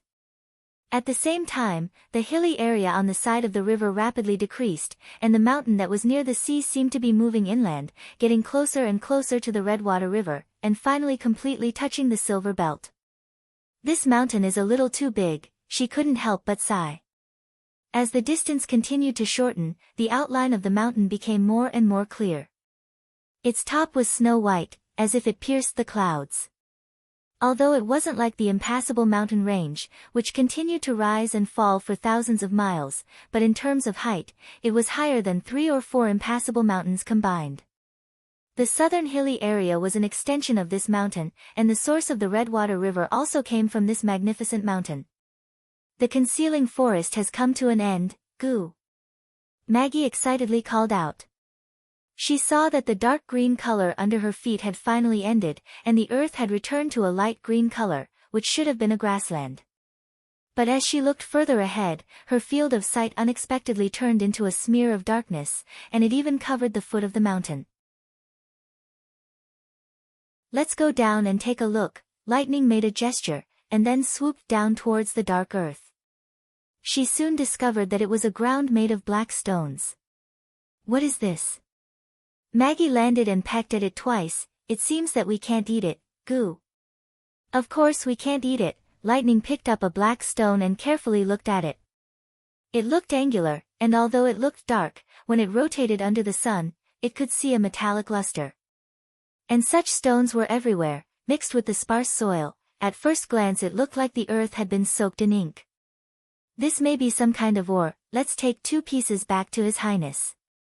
The next step was to draw, so she returned to the air and began to record the nearby terrain in detail. It took almost half the morning to reach the foot of the towering mountain from Border Town, which meant that they were about 240 kilometers away from Border Town, which was much farther than Longsong's stronghold. And this mountain? Lightning's mind suddenly came up with an idea. What kind of scene would be behind such a huge mountain? Would it be a vast jungle, or rolling hills and mountains? After the fear subsided, this idea was difficult to suppress once it appeared. It was obviously difficult to cross the mountain, and just the white snow at the peak was enough to make people flinch. Then there was another route, and that was to go around the sea, or even to the back of the mountain. As long as they kept flying diagonally towards the center of the sea, they could cast their line of sight behind the mountain. Lightning called Maggie, and told her not to move, then put on the wind goggles, and in a flash increased her speed to the limit. Her magic quickly poured out, and the oncoming wind blew all her short hair to the back of her head. The land continued to recede, and the blue sea filled her entire field of vision. After flying like this for about half an hour, she could faintly see the scene behind the mountain. Behind her, there seemed to be a continuous mountain range that separated the sea and the land, but then Lightning saw a scene that made her blood freeze. Chapter 291. Roland was sitting at his desk, thinking about how to air raid the Imperial Palace, when he suddenly heard a knocking sound coming from the French window behind him. Looking back, he saw Lightning leaning against the window, her face full of panic, while Maggie was squatting on top of her head, quickly pecking at the window. Looking back, he saw Lightning leaning against the window, her face full of panic, while Maggie was squatting on top of her head, quickly pecking at the window. As soon as Nightingale opened the window, the little girl flew into Roland's arms. "What's wrong?" Roland was startled. "What happened?" "Black stones coup, a huge snowy mountain coup." Maggie landed on the table, flapping her wings and reporting. "Ah! None of them," Lightning said in a muffled voice. "It's the devil, I saw the devil." "What?" Roland's expression became serious. He touched her head to calm her down. "Don't panic, tell me slowly." After a while, Lightning raised her head from the prince's arms. Her short golden hair looked messy, and there were 2 circles of light red marks around her eyes. It was obvious that she had been squeezed by the windproof goggles during the high-speed flight. I intended to draw the border of the concealing forest, so I followed the Redwater River to the west, and then I found a mountain. After listening to her detailed description of what she had seen and heard, Roland couldn't help but stare. The red mist that the devils relied on to survive was behind the snowy mountain, and it was only 200 kilometers away from the western region. He looked at Nightingale, who nodded. "I'll call the other sisters." An emergency meeting was immediately held in the castle office. After Roland repeated Lightning's discovery to the others, the group of witches who had experienced the night of killing all showed uneasy expressions, especially Leaf, as a witch who had personally killed 2 devils, couldn't help but cover her mouth and let out a low cry. "Your Highness, I suggest further exploration of the area covered by the red mist." Scroll was the first to speak. After all, Lightning only looked at it from a very long distance. She can't be sure that the devils are definitely entrenched under the red mist. In addition, even if we can confirm this, we still have to investigate whether they will cross the mountains near the sea and follow the coastline to the mainland of the kingdom. I agree with Scroll's point of view. Vendi nodded. Although they are very powerful, a well-prepared defense is always better than being captured without a fight. As the 2 oldest witches in the Witch Cooperation Association, Scroll and Vendi had always been the backbone of many sisters' hearts. Although the others were still somewhat afraid, no one wanted to sit still and wait for death. Roland was also inclined to this response. Seeing that no one had any objections, the matter was basically settled. The key was how to implement it. "Let's use the hot air balloon to scout," Anna suggested. "Cover the cloud gazer with sky camouflage and use the clouds as cover to fly over the sea." "We can also bring Sylvie along," Nightingale said. "Her ability is perfect for this kind of situation." "Yes," Roland nodded. "In addition, I also want to go." "Your Highness." As soon as the words left his mouth, Vendi, Scroll and Nightingale all stopped him at the same time. "You can't take this risk yourself." "It's not a risk," Roland waved his hand. If they had the ability to fly over the sea or mountains, they would have already spread all over the 4 kingdoms. The reason why they are still gathered in the far west is because the devils aren't as terrible as imagined. There was also another reason he didn't say. When it came to judging the development of a different civilization, he was more experienced than anyone else. If he could see the devils and their city with his own eyes, it would be of great help in developing a strategy for future development. But Vendi showed hesitation. "Don't worry, it's just a look from a distance," the prince smiled. "If it was dangerous to stay and scout from a distance, I wouldn't have agreed to let you go." "That's fine, but you have to take me with you." Seeing that her dissuasion was useless, Nightingale was the first to change her mind.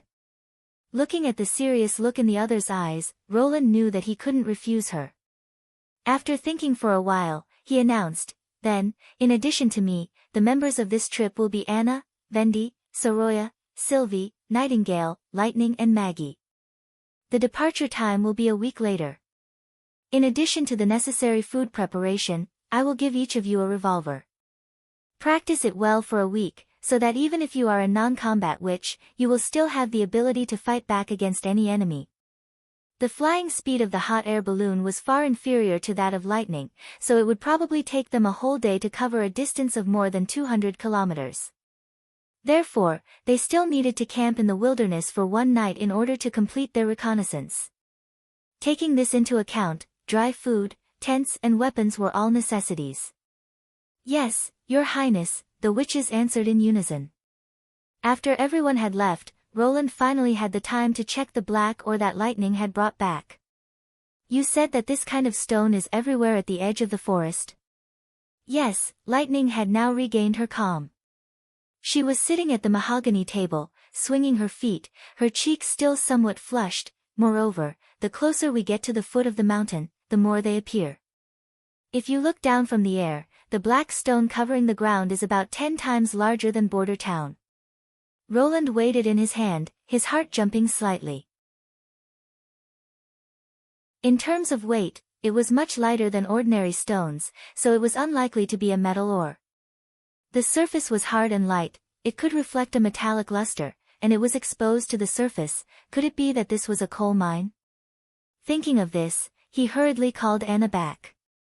Under the burning of the black fire, the stone quickly became bright red. It looked like iron or in a smelting furnace, but it didn't dissolve. Even after withdrawing the black fire, the orange light it emitted didn't weaken in the slightest, and on the surface he could still see a slightly rising blue flame. Roland confirmed his guess. This was indeed a piece of high-quality anthracite. "So this is what a coal mine looks like," Lightning said in surprise. "I thought they were as fragile as charcoal, and there was a lot of powder, so touching them would dirty your hands." "That's coal briquettes and coal cakes that have been crushed and mixed with water," Roland said with a smile. "Most coal mines are like stones when they are mined. Of course, the higher the quality of the raw coal, the harder it is. In the end, just like these stones, the surface can even reflect a luster." This unexpected discovery made him extremely happy. Coal was not rare in Greycastle. Fallen Dragon Ridge and Silver City both produced coal, mostly used for kilns and heating. But in fact, it had a wide range of uses. Before the popularization of internal combustion engines, it was burning coal that propped up half of the sky of steam power. After coking coal could replace charcoal for smelting iron and steel, it was much more environmentally friendly than wantonly cutting down trees. Even after entering the electrical age, coal could still be refined into gas, hydrogen, and asphalt, and could also be used to generate electricity, so it could be regarded as an excellent and inexpensive fuel. It was obviously much better to hold an open-pit coal mine in his hands than to rely on imports. The only problem was, how to develop it. Roland shifted his gaze to Lightning's newly drawn map. It seemed that it was imperative to build more inland river steam cement boats. To be continued. Your support is my greatest motivation.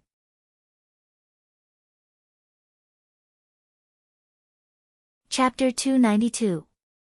Genius in 1 second. Remember Net, providing you with wonderful novels to read. In the palace of the Kingdom of Greycastle, Timothy held his scepter and looked down at the complacent chief alchemist Rayleigh Cheney's. "Do you have a clue about the alchemy formula taken away by the defector Boar?"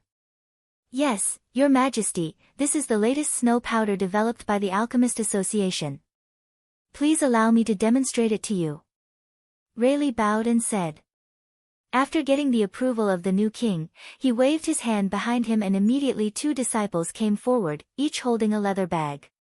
He spread 2 pieces of white paper on the ground and poured the snow powder from the leather bag onto them, evenly forming 2 thin lines. One of them was grayish-white, while the other was much darker, close to grayish-black. "Your Majesty, please take a look. This light-colored one is the snow powder originally used for celebrations, while the dark one is the latest developed fast-burning snow powder." Rayleigh took out a flint and ignited the powder on the paper. The light-colored snow powder slowly burned and emitted thick smoke, while the dark-colored powder was completely burned in a few breaths.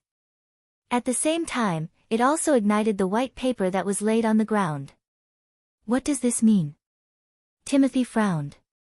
"The thing that my dear sister has obtained is not something that can be solved by burning a piece of paper." "Of course not, Your Majesty." Rayleigh touched his beard and smiled. "I don't know if you have noticed the smoke it emits when it burns. The faster the snow powder burns, the more smoke it emits in a short period of time. This is the reason why it is so powerful. I will use another experiment to prove this point." This time, it was 2 fist-sized parchment bags, tightly wrapped outside. The disciples ignited the slender ropes drawn out from the paper bags, and then covered the 2 copper bowls with the paper bags.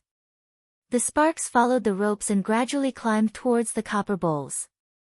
"Your Majesty, please pay attention, this time the sound will be louder, please cover your ears." Just as the chief alchemist's voice fell, a loud bang was heard.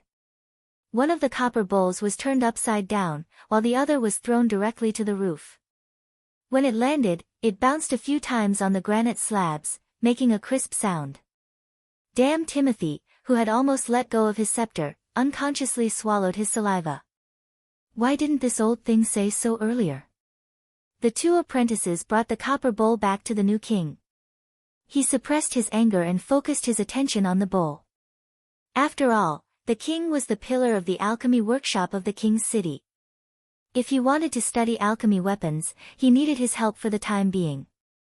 The appearance of the copper bowl had changed, as if it had been hammered from the inside. The rim of the bowl had swelled up.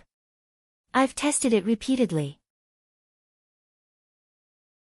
The power of the snow powder doesn't lie in the combustion, but in the gas. This is also the reason why Borl took the formula away. Rayleigh stood in the middle of the hall and said, "If you increase the amount of snow powder and compress it into a ball, its power is enough to tear armor and tear the human body apart. I believe that this new type of snow powder will inevitably replace swords, spears, bows and arrows. Even a well-trained knight won't be able to defeat a civilian covered in snow powder." This sentence caused a ripple in the hall. Timothy saw that the faces of several knights in the hall were obviously gloomy. Among them, Steelheart Knight Weimer seemed to want to step forward and argue with the other side. He hurriedly knocked the floor with his scepter and said, "Quiet." When everyone lowered their heads, he looked at Rayleigh Cheney's and asked, "Is the formula that the defector took away exactly the same as yours?" "No, Your Majesty," Rayleigh shook his head and said with a trace of disdain, "although saltpeter is a common item in the alchemy workshop, the stock is not too much. When he was grinding and preparing the snow powder, he just happened to find this formula. Even if he wanted to experiment further, the amount he had was not enough for him to use it a few times. My quick-burning snow powder is the best formula obtained after a large number of tests. Its power is far greater than the product of coincidence." "That's good." Timothy felt relieved. Although he knew that there were many people in King's City who had been arranged by Garcia, he didn't expect that she also had confidants in the alchemy workshop. This defection was planned by one of her confidants, who took away the alchemist Frank and more than 10 apprentices. Originally, it wasn't a big deal. Alchemists were very rare in other cities, but in King's City, there were at least 20 of them. It wouldn't be a big deal if one of them left. However, before this person left, he discovered a kind of extremely lethal snow powder. Before he could contribute the alchemy formula to the alchemy workshop, he disappeared without a trace the next day. Timothy's secret agents only had enough time to catch the confidants who had been left behind to confuse the enemy, but they were unable to intercept Frank and his team. After learning the news, he immediately ordered the Imperial Prime Minister to purchase all the saltpeter in the city and asked the alchemy workshop to reproduce Frank's snow powder formula as soon as possible. Now, after only 2 months, there was a clear result, which made him quite satisfied. Even this old man, who was a little lacking in respect for him, was a lot more pleasing to the eye. Timothy cleared his throat and said, "Well done, I will reward you with 25 golden dragons. In addition, I will open a snow powder workshop in the inner city of King's City, which will mass-produce this fast-burning snow powder. You can't slack off, you should further study its usage. If you can really make the commoners defeat the knight as you said, there is no harm in rewarding you with a title and territory." "Thank you, Your Majesty." After the chief alchemist left, Sir Weimer couldn't help but stand up and say, "Your Highness, although this thing looks scary, it is absolutely impossible to use it to defeat the knight. As you can see, it needs to be ignited, and its killing range is only about half a step. Before the commoners come close to me, I have dozens of ways to make them fall to the ground and die. Even if they come close, they can take advantage of the gap between the ignition to kill the opponent, and then calmly leave." What Rayleigh said is nothing more than the imagination of someone who has never been on the battlefield. "We also think so, Your Majesty." The other knight opened their mouths one after another. "That's why I let him continue to explore better ways to use it," Timothy comforted. "For example, shortening the ignition time, or being able to throw it and so on. Of course, no matter what kind of weapon it is, I believe that the knight can do it better than the farmer." Although he said so, in his heart, there was also a trace of disapproval. The commoners were indeed useless, they were cowardly and ignorant, and they were greedy for life and afraid of death. But with the control of the pill, the snow powder could become a powerful weapon. At least, when attacking the city gate and the defensive line of shields, as long as a few crazed militia wearing snow powder approached the target, it would be enough to tear a hole in the solid defensive line. At this moment, Footsteps suddenly sounded outside the door. A guard anxiously walked into the palace hall, knelt down on one knee and said, "Your Majesty, the militia you sent to the Western Territory seems to have suffered heavy losses. Now the defeated soldiers have returned to King's City. I heard that they also brought a letter of reprimand from Roland Wimbledon. Now many people know about this matter." "What?" Timothy was stunned. "Quickly make them shut their mouths, and bring all those who are still alive to the castle." In the castle courtyard, a group of disheveled militia knelt on the ground like mud and begged, "Your Majesty is merciful, please give us some pills, I really can't stand it anymore. You are a group of trash, in addition to exhausting the enemy, you are basically useless. Living is also a waste of food, and you still dare to ask me for pills." Timothy coldly looked at this group of people and asked in a deep voice, "In the end, how did you lose to the enemy? Whoever can explain the process of the battle, I will reward that person with the antidote." The crowd suddenly shouted, "We were attacked while we were on the ship, and the fleet was soon in chaos. Sir Knight ordered us to disembark and assemble, but when we came ashore, there were people who kept shooting at us with crossbows, and it was so dense that we couldn't fight back. Sir Knight took the lead to surrender, and we also followed suit." "What about the knight who led the team?"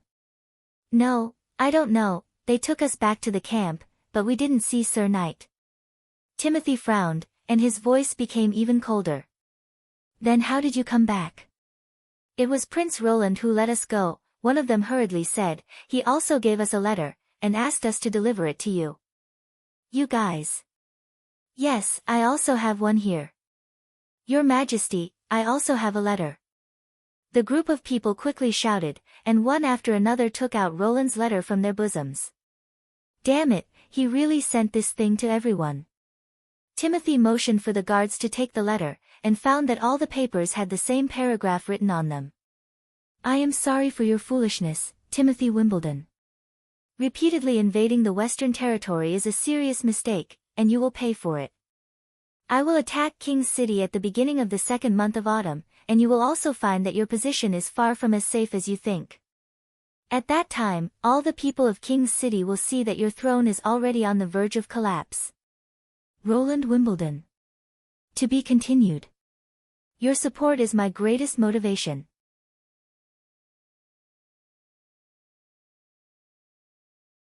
Chapter 293.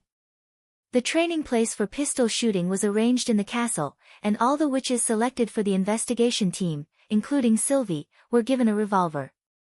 Roland spent 2 days to familiarize everyone with and master the posture of holding a gun, and then the training began with live shooting. The main content was divided into 10-meter aiming shooting and 5-meter rapid shooting, in order to cope with the two situations of being prepared and being attacked. During the gun training, the witches' performance was decent, but when it came to shooting, they were exposed. Especially when the deafening sound of gunfire sounded, the first thing most people did was to cover their ears, which made Nightingale raise her eyebrows. Except for Anna. She held the gun motionlessly with both hands, continuously pulling the trigger, completely ignoring the sound of gunfire and the smoke. Not to mention the accuracy, just this action was done very cleanly. In addition to learning knowledge, Anna was also very talented in other aspects. Roland was secretly surprised, but as a large-caliber revolver, even with the use of black powder bullets, there would be a strong recoil, so how could her arms remain motionless during the continuous shooting? He curiously walked behind her, only to see 2 balls of black fire clinging to the handle, firmly clamping it in the air, while Anna was only holding the gun, not touching it at all. Patting her on the shoulder, she took out the black fire from her ears, using it as an earplug, with an expression on her face, "How is it? I hit all the targets." Roland didn't know whether to laugh or cry, so he had to loudly announce, "No one is allowed to use their ability to assist in the training." "Hey, why? If we encounter an enemy with a god's stone of retaliation, wouldn't we be in a panic?" Roland sighed, reaching out to plug Anna's ears. "This way, we won't be afraid." "Yes." Her bright eyes were full of smiles. After changing the bullets, she once again raised the gun to aim. "Maggie, come quickly, I also need to plug my ears," Lightning said enviously. Coo. The latter pointed to the gun in her hand. You can't shoot after you turn into a bird, the little girl winked. You help me first, I'll help you later. Goo. The other witches in the castle were also attracted by the continuous gunshots and gradually gathered in the castle's front yard. Many of them even showed an eager expression. In the end, almost everyone came up to experience how to operate a firearm. Seeing a group of colorful women fiddling with the weapons in their hands in high spirits, Roland was deeply moved.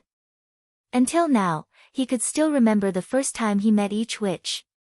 In the past, Anna's limbs were as thin and weak as bamboo poles. Her eyes were lifeless, and her face was always expressionless. There was always a hint of gloom between Nightingale's eyebrows. Her smile had nothing to do with her emotions, or rather, it was to hide her emotions that she always wore a playful smile on her lips. There was also Vendy's exhaustion that could not be concealed after her soft voice, Leaf's resignation and confusion when she bet everything on the future, and Lily, who was as alert as a cat. Lightning, Mystery Moon, Hummingbird, Scroll, and so on. After experiencing oppression, being framed, and being hunted down, being able to survive was already a form of luck. As for where he should go, he had no time to think at all. But now, they were completely different from the past. The witches all exuded a unique charm, their eyes sparkling with a lively light. For them, the future was no longer uncertain. In addition to being able to survive, they now had the spare energy to pursue something else, something that was as beautiful as life itself. And every time he saw the gratitude and trust in the witches' eyes when they looked at each other, Roland's heart was filled with strength. After lunch, it was his turn to practice high-altitude throwing in the afternoon. The number of witches participating in the practice was reduced by more than half, leaving only Anna, Vendy, and Lightning. This was also the minimum number of people needed to complete the air raid. Setting the time of the attack at the beginning of the second month of autumn was the result of Roland's careful consideration. If the time was too short, he would not be able to fully prepare. If it was too late, he was afraid that he would not be able to stop Timothy from sending troops. As long as he insisted on launching a large-scale attack on the western region and fed the forcibly conscripted civilians with the drugs, this air raid would not achieve the desired effect. Therefore, the autumn offensive had to be launched before he had completely completed his conscription. In order to achieve his goal, Roland planned to drop a 250-kilogram bomb directly over the Grey Castle Palace. This bomb, which was equivalent to the weight of 5 Nightingale, would be dropped from a height of 2,000 meters, directly penetrating the palace dome and detonating inside the palace. As the hot air balloon slowly rose, a huge basket carrying a solid imitation bomb rose into the sky. Because Roland was also riding in the basket, this solid iron bomb was a size smaller, probably only the weight of 4 Nightingale. However, its shape was exactly the same as the aerial bombs that would be put into actual combat in the future. It had a streamlined shell with a thick front and a thin back, and at the end was a stabilizing tail and a decelerating parachute, which could ensure that it would always fall perpendicular to the ground and control its maximum falling speed. The throwing basket had also been specially modified with an iron bracket, so that the bomb would stand vertically in the middle of the basket, with half of it sticking out of the bottom of the basket. As long as the valve was pulled, the claw mechanism would be released, and the bomb would leave the basket and fall straight down. As the altitude continued to rise, Border Town soon became only the size of a fingernail, while the Redwater River turned into a sparkling silver ribbon. This is the first time I have stood at such a high place, Vendy looked out through the observation window. I feel that the entire Western Territory has become narrow. Because this place itself is very narrow, Roland said with a chuckle, look at the barbarian land in the north, that is the place we should go later. Do we still have to go up? I can't see the target point, Lightning shouted from outside the basket. That's more or less enough, he nodded towards Anna, and then gestured to the little girl that he was ready. Although it was impossible to judge how far away they were from the ground, it should be more than 1,000 meters away. Launching an attack at this height could be said to be absolutely safe. Moreover, the enemy would also be unable to observe the hot air balloon's movements. However, the drop distance of more than 1,000 meters meant that hitting the target depended entirely on fate. In order to accurately hit the target, this bomb must have a guidance system. And the little girl Lightning would be responsible for this task. Drop the bomb, Roland ordered. Vendi pulled the valve and dropped the bomb, causing the air to suddenly flow into the basket. Anna had already prepared a cover to seal the throwing hole and tighten the fixing bracket. These processes had been repeatedly practiced on land, so the two of them seemed to have a very good understanding of each other. Can she hit the target? Vendi asked while leaning against the window. We'll have to wait until we get down to know the answer, Roland said with a shrug. During the process of the bomb's fall, Lightning would fall at the same speed as it and exert a horizontal thrust, so that the bomb could freely change its trajectory, thus turning it into a guided bomb. When it was close to the target, Lightning would pull the tail mechanism, separating the parachute from the bomb. The bomb would then obtain sufficient kinetic energy in the last few hundred meters until it penetrated the roof of the palace. In this way, a sufficiently high falling distance would instead become a guarantee of accurate control of the falling point.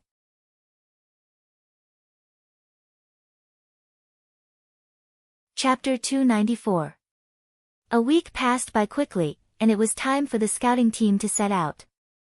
Roland called Barav, Carter and Iron Axe to the castle, informing them that he would be leaving Border Town for 2 days, and that the affairs of Border Town would continue to be carried out according to the usual plans and regulations. Of course, this proposal was unanimously opposed by the 3 people. Carter hoped that he could fulfill his duty as the chief knight and stay by the prince's side. Iron Axe requested to separate a team of 100 people to protect him. Barav persuaded him to stay in the castle on the grounds that the decree issued by the city hall had to be reviewed and stamped by the lord before it could take effect. In the end, he had to put on the airs of a lord, demanding that everyone follow his orders. Your Royal Highness, I don't understand, in the end, what is so important that you have to go in person? Barav asked doubtfully. This matter concerns the survival of the Western Territory and even the Grey Castle Kingdom. Roland was silent for a moment before he said, and only I can make the best judgment. Can't you tell us the specific reason? For the time being, I can't, but you will know one day. He shook his head. In addition, this trip is a secret operation, you must not leak the information to anyone. More than 200 kilometers away from the Western Territory, there might be a base camp of the devils, and these devils had also destroyed the holy city of Tequila, driving the resistance to the edge of the continent, and turning the barbarian land into a forbidden land that no one dared to set foot in. These words were really too shocking. Roland himself was still okay, he had seen all kinds of apocalyptic movies, so he was numb to it, but for them, he was afraid that they would be unable to accept such a fact. Once the news was leaked, it would be even more troublesome. If it caused panic among the subjects, it might lead to a large number of people fleeing the Western Territory. Therefore, now was not the right time to announce the truth. After explaining the state affairs, Roland and the witches boarded a hot air balloon, rising from the castle vestibule and flying in the direction of the snow-capped mountain. Your Highness, if it is said that the Church was really fighting against the devil more than 400 years ago, then are they good or bad? Ever since she knew about the existence of the devil, Sylvie seemed to be preoccupied. Of course it's bad. Before Roland could open his mouth, Nightingale had already rushed to answer, have you ever seen a good person hunting a witch for no reason? If we really were the devil's minions then that would be fine, but sisters all know that witches have nothing to do with the devil, and the demonic bite is even more nonsense. The other party continued to stare at Roland, as if waiting for his answer.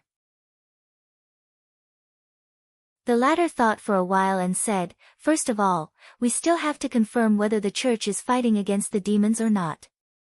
If they really made such a huge sacrifice, why would they hide the news and destroy all the past records? Publicizing this matter is the best way to increase the number of believers. This was a question that could only be answered after finding more clues. In addition, good and bad cannot be so easily distinguished, it depends on which side you stand on. Speaking until here, Roland smiled, you actually want to ask me, in order to fight against the devil, will I stand on the side of the Church, right? Sylvie opened her mouth, but did not make a denial. The Church and the king are incompatible, even if there were no witches, I would not stand on the side of the Church. He spread out his hands and said, not to mention, now I also have you by my side." "I said it," Nightingale said with a proud smile. Even if the church had fought against the devil before, they still lost, and it was a crushing defeat. "If it was your highness, who would have won and who would have lost? Why would you side with the loser?" "I understand," she gently nodded. The gloomy expression between her eyebrows seemed to have lightened a bit. In this way, when dusk fell, the group could already vaguely see the outline of the snow-capped mountain. "It is really huge," Roland thought. "Even I have rarely seen such a towering mountain." There were no mountains around it. It was as if the earth had suddenly jumped up here without warning, leaving a road to the sky. The dusky mountain wall occupied more than half of their field of vision. If they wanted to go around the foot of the mountain by land, they would probably have to spend several months. The camping site was chosen at the top of a mountain close to the sea, so that it would be easy to observe the surrounding movements, and also far away from the concealing forest, to ensure that the wild beasts would not be able to easily approach the camp. After eating the dry food, everyone began to set up the tents. Due to the limited carrying capacity of the hot air balloon, only one large tent could be carried. Therefore, Roland, in the spirit of noble character and unquestionable integrity, let the witches collectively sleep in the tents. He slept in the basket, and Maggie slept in the tree. Anyway, after turning into a bird, she could even sleep standing up. He found that his face was still a bit thin. He could not openly squeeze the witches together to sleep, even though Vendi and Soroya offered to let them sleep in the basket. In exchange for his highness sleeping in the tent, he refused them one by one. Only Sylvie, in the process of arranging the accommodation, looked at Roland with a vigilant expression, making the latter not know whether to laugh or cry. After arranging the night watchman, everyone went into the tents. Because the bottom of the basket was uneven, Roland found it difficult to sleep, so he simply sat on a rock facing the sea, staring at the bright moonlight on the sea in a daze. At this moment, he heard the sound of subtle footsteps behind him. The prince turned his head, and unexpectedly discovered that the person who came was Anna. When he was still in school, whenever he encountered a group outing, he would always have expectations in his heart that, maybe something will happen. Although most of the endings ended in delusion, this still did not prevent him from looking forward to the next activity. However, when this scene really came, Roland felt his heart beat faster. Pretending that nothing had happened, he raised his eyebrows. "What's wrong? Can't sleep?" "No," Anna said bluntly, "I just want to accompany you." "Is that so?" He coughed twice. "Thank you." "I'm the one who should say thank you," Anna said with a smile. The silver moonlight shone on her face, emitting a faint light. Her blue eyes seemed to be deeper than the sea. "Although Sylvie didn't thank you for what you said, I can see that her mood is a lot more relaxed." "Are you happy for her?" "No," she shook her head. "I'm happy for my choice." Roland was startled. "What choice?" Anna didn't answer, but closed her eyes and kissed his face. After a long time, she whispered, "Good night, Your Highness." This also counted as, something happened, right? Watching her return to the tent, Roland stretched with satisfaction, and was about to go back to the basket to sleep, when a pair of invisible hands held his face. There was clearly nothing in front of him, but his face once again felt a soft touch, but this time, it was on the other side. "Me too, Your Highness. Thank you for doing so much for the witches."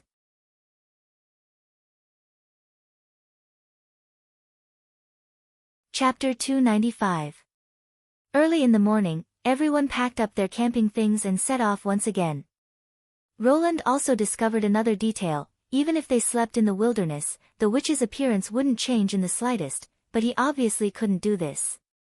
He didn't even need to look in the mirror to guess that his hair was certainly a mess, his face lacked color due to insomnia, and his skin was covered with half-dried sweat, which was slightly sticky to the touch.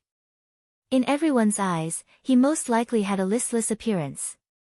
Only after washing himself with the drinking water in his leather bag was he able to alleviate this feeling of discomfort. Roland began to miss the castle's running water system and spacious showers. Half an hour later, according to Lightning's instructions, Cloud Gazer arrived at the predetermined location, the side of the snow-capped mountain. Hovering above the vast sea, the group could already see the scene behind the mountain. Just as lightning had said, the back of the snow-capped mountain was shrouded in a red mist. The mist was very low, and the closer they got to the ground, the thicker the color became. In order to see further, Roland let the hot air balloon continue to rise, until the end of his field of vision, the land also spread out little by little. "Did you find anything?" He looked at Sylvie.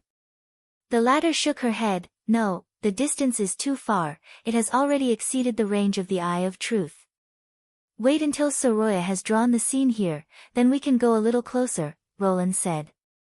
While Soroya was drawing the picture, he also used the telescope to observe the coastal line. Along the coast, there were only cliffs and rocky beaches, there were no docks, or any other man-made buildings. It seemed that even if there were devils, they had never thought of building ships to attack Greycastle from the sea. This observation made him heave a sigh of relief. As the hot air balloon slowly approached the land, Sylvie finally began to report what she saw. About 10 miles away from the sea, she found a pile of black stone buildings, triangular in shape, resembling a steeple. "It's just like the mirage we saw in the barbarian land," Vendi couldn't help but exclaim. "This really is the devil's territory." "But the height is obviously wrong," Soroya frowned. "The steeples in the mirage are hundreds of feet high, it's impossible for them to be covered by the red mist, they should be higher than the rolling hills. Perhaps what you saw was the devil's city, and this is only the devil's village." Anna guessed. "So the devils have a complete and unique urban system, they belong to a higher evolved group, and at the same time, they are keen on expansion and killing? Please don't be like this. What's in those steeples?" Most of the spires are empty, and some seem to be filled with liquid." "Wait," Sylvie was startled, and then said in disbelief, "Let's go, the demons have found us." "Found something?" Roland raised the telescope and glanced at it. It was still dark red, and nothing could be seen. "They're moving," Sylvie shouted nervously. They were buried in the ground before, with only the tubes on their backs exposed. "Over there are demons flying. Vendi, retreat at full speed," Roland ordered. The wind blew quickly, and the sudden movement of the hot air balloon caused the basket to tilt, and the taut rope made a creaking sound.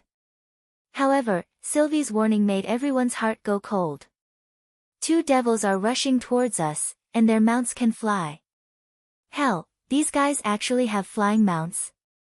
Roland's eyes widened. This was simply illogical. To be able to carry a burly man, how big would their mounts have to be? But it didn't take long for him to catch two black spots in his field of vision. Looking through the telescope, he saw that the mounts under their crotch had sharp mouths and sharp teeth, and their whole body was hairless. They didn't look like birds at all. If he wasn't mistaken, they were actually two demonic hybrids. "Descend and land as soon as possible," Roland squeezed out a few words from between his teeth. They were too careless, they didn't expect the devils to have the ability to pursue them in the air, and the only one on their side who could fight in the sky was lightning. But looking at her pale complexion, they knew that they had no chance of winning this battle. Once they were overtaken, even if the other side only used a collision to attack the balloon, it would still be enough to take the witches' lives. Even if the coating could resist the impact and bite of the demonic beasts, under the violent shaking, everyone would likely be thrown out of the basket and smashed into the sea like a stone. And falling from this height, there was no difference between the sea and the land. At this time, the devils were getting closer and closer to the hot air balloon, and without the help of the telescope, Roland could already see the huge wings of the demonic hybrids and the burly enemy on their backs. "Be careful," Sylvie screamed again. "They are preparing to throw their spears." Hearing this warning, his mind suddenly remembered the scene of the battle described by Leaf. The enemy had used this method to take away Scarlet's life in an instant. He didn't see the devil's arm expand in an instant, and he didn't even see the incoming spear. At the same time that Sylvie gave the warning, Anna had already stretched out her hands and controlled the black fire to spread out into a thin sheet, blocking the front of the basket.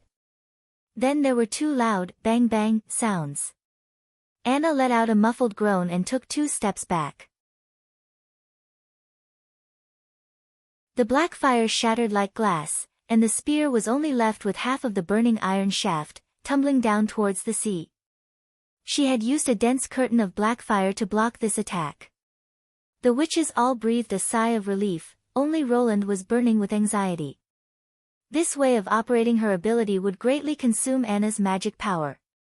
When they were smelting steel together, Roland had already noticed that if it was just heating or cutting, the huge amount of magic power in her body would almost never dry up, but once it was expanded to a macroscopic level, as a dense whole to exert influence on an object, the consumption of magic power would increase exponentially.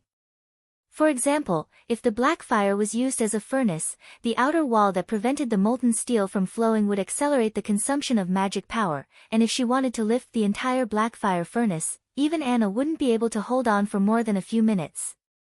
Obviously, blocking the black fire a moment ago had consumed a lot of her energy, and if she had to do it 2 more times, perhaps she wouldn't even be able to maintain the heating. The devil seemed to be intimidated by this scene, and didn't immediately launch a follow-up attack. Instead, it swept past the hot air balloon from both sides, as if waiting for the next attack. For the first time, Roland saw the enemy's ferocious appearance at such a close distance. They were exactly the same as in the photo, wearing the demonic beast's head, their eyes were covered by a scarlet crystal, and their chin was connected to a leather tube, bypassing their neck and leading to the carapace on their back. During this time, the witches took out their pistols to return fire, but with the constant shaking of the basket, it was almost impossible to hit an enemy moving at high speed. After firing 2 rounds of bullets, not a single shot hit the target. At this time, the devil's arm swelled up again, and this time, they chose to attack from the front and back. Anna didn't even have enough time to observe the enemy behind her, and the black fire she had summoned could only cover one side. Roland could clearly see the devil's right arm swing towards her, but he couldn't see the trajectory of the spear. Almost subconsciously, he pushed away Anna, who had her back to him. Then, as if his shoulder had been ruthlessly smashed by a hammer, his whole body flew backwards and hit the wall of the basket. An unbearable pain almost tore him apart, followed by a strong sense of dizziness, and his consciousness seemed to be drifting away. Roland clenched his teeth and looked sideways, only to see a huge gash on his shoulder. The hole in the basket behind him was enough to prove the power of this blow. And the half of his arm, which had been completely torn off by this round of attack, fell into the corner of the basket, and the blood that flowed out from it quickly dyed his clothes red. No! Nightingale's heart-wrenching cry was the last sound he heard before he lost consciousness. To be continued. Your support is my greatest motivation.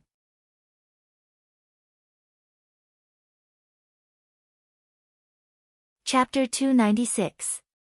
Looking at the moment when Roland was hit, Nightingale felt her heart suddenly tighten. The surrounding noise instantly became incomparably distant. She wanted to go over and help him up, but she found that her whole body was cold and stiff, her hands were trembling slightly. Apart from the initial subconscious cry of surprise, even taking a step forward was extremely difficult. She was afraid that Roland would gradually lose his warmth in her arms. She was afraid that he would never wake up again. Just thinking about this made it difficult for Nightingale to breathe. Since she could remember, she had never been at a loss like this. Anna was the first to react. She squatted down and covered the whole wound with a black flame. Under the dark flame, white smoke suddenly rose, and at the same time, a sizzling sound could be heard. When the black fire dissipated, Roland's broken arm had been burnt black. The trickling blood had stopped. That's right, this was the emergency measure he had taught me in the first aid class. What should I do next? After wrapping up the wound, I quickly went to the hospital to look for Nana. Nightingale swallowed her saliva and glanced at the basket. No, it's not possible, Nana isn't in the hot air balloon, but in Border Town. I have to go back. I have to hurry back as soon as possible. She slowly turned her head to the southeast where the town was. At this moment, the devil's ferocious appearance once again reflected in Nightingale's eyes, pulling all of her thoughts back to the basket. The witch's panicked shouts, the sound of gunfire, and the enemy's low roar once again echoed in her ears. After the coldness subsided, the chaotic thoughts in her mind finally converged into a single sentence. If I don't defeat the devil, I won't be able to rush back to Border Town. Lightning! Anna anxiously shouted, protect the hot air balloon as it descends. Although the little girl's face was pale, she looked at the unconscious Roland, gritted her teeth, nodded, and flew out of the basket. No, Nightingale thought, just by looking at her appearance, I know that she can't deal with the devil. Like most witches, Lightning had no experience fighting against a real enemy.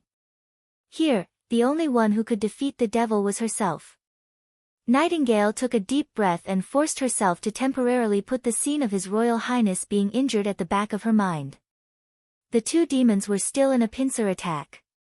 Their spear-throwing arms were as thin as firewood, and it would probably take a long time for them to fully recover. The other party was about 50 meters away from the hot air balloon. At such a distance, it was impossible for him to reach it. It was very easy to lose one's footing and fall when using the fog at high altitudes. The higher he was from the ground, the fewer the lines that flashed past. If he stayed on one line for a long time, when the direction and the line changed from up to down, it was very likely that he would be torn into several pieces. Perhaps the enemy also realized that once the hot air balloon landed, things might become tricky. A demon waved its left hand that only had 3 fingers and shouted something loudly. Then, it pulled its mount and charged straight towards the hot air balloon. The other one pounced on Lightning. The demonic beast flapped its huge wings like a falcon catching a fledgling, causing her to be too tired to dodge. Just as Nightingale had predicted, Lightning could only rely on her nimble movements to protect herself. It was difficult for her to aim and fire at the enemy. The other witches were even afraid of accidentally injuring the little girl, so they stopped shooting. The demon that was rushing towards the hot air balloon ordered its mount to aim at the air balloon and claw at it. Fortunately, Soroya's coating was strong enough, so it was very difficult for the demonic beast's claws and teeth to penetrate it. Seeing that this trick was ineffective, it roared and flew into the distance. It seemed that it wanted to hit the hot air balloon and make it lose its balance. Nightingale had already seen the best opportunity. Using the fog, when a faintly glowing line appeared above her head, she didn't hesitate to step on it. Taking advantage of the moment when the hot air balloon's outline changed, she directly stood on top of the air balloon. Although her body was parallel to the ground, it was as if she was walking on flat ground, and she quickly climbed to the top of the hot air balloon. At this time, the demon also rushed over. In the world of black and white, Nightingale was surprised to find that there was a sparse magic cyclone slowly rotating inside the demon's body. Moreover, there was also a sparkling stone embedded in its skinny arm. They actually have magic power. But now was not the time to pay attention to this. The more than 10 meters of distance was only a short moment for her. When the demon was about to hit the hot air balloon, Nightingale jumped out of the fog and appeared behind the demon. Because of the sudden increase in the weight on the back of the giant winged demonic beast, its body suddenly sank down. The demon seemed to realize something and fiercely turned its head, only to be greeted by the roar of a 12mm pistol. Go to hell. The bullet rushed out of the flames and smoke, penetrating the demon's head with the force of 1,000 caddies, and blasting a bowl-sized hole in the back of its head. Viscous blood splattered everywhere, and a pungent smell spread in all directions. The demon twitched and fell, and the demonic beast changed its direction, passing by the side of the hot air balloon. Just when Nightingale wanted to turn back to the top of the air balloon, an accident happened. The tilted corpse moved the reins, and the mount suddenly rolled sideways, throwing her off. Before she could react, she had already left the safe distance from where she could return on her own. Although the hot air balloon had been descending, it was still hundreds of meters away from the sea. Falling into the fog was no different from suicide, and in a situation where she couldn't control her posture, she would be cut in half if she hit any thin line.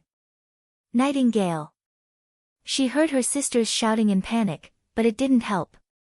Lightning was fighting with the demon, and even if Maggie turned into a sea eagle, she still wouldn't be able to pull her up.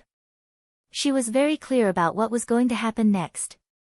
The falling speed was getting faster and faster, and when Nightingale looked down, the originally blurry sea had already revealed its true appearance. The rolling splashes and waves became more and more clear, as if it wasn't her falling, but the sea was accelerating towards her. The closer it was to this moment, the clearer her mind became. Nightingale closed her eyes, and the scene of her meeting with Roland seemed to reappear in front of her eyes. She sat on the edge of the bed, playing with the dagger in her hand, waiting for the gray-haired fourth prince to push open the door and enter. The flickering fire, the door, and the bedroom gradually disappeared, and finally, only his smiling face could be seen. The only regret was that she probably couldn't accompany him to the end. Coo, coo, coo. Suddenly, a series of high-pitched chirps came into her ears. Nightingale opened her eyes and saw a white figure rushing straight down and pouncing on her chest. It was Maggie. She was just about to open her mouth to say something, when the pigeon's body burst into a dazzling white light. Its body instantly swelled up, and a pair of huge wings spread out from its back. The feathers fell off, and the bird's head became hideous, looking exactly like a flying demonic beast. Ow! Maggie let out a deafening roar, grabbed Nightingale with both claws, and threw her up. The latter rolled half a circle in the air, and fell straight on the broad back of the bird.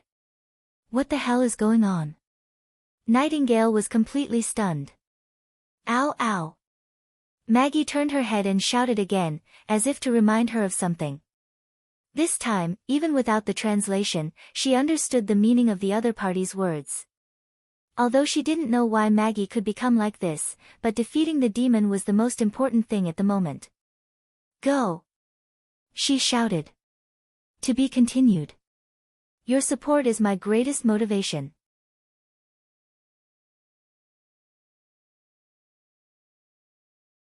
Chapter 297. When Maggie joined the battle with Nightingale, the situation instantly reversed. The demon let out an angry roar and was forced to give up chasing the flexible lightning. It dived down and went straight to Maggie.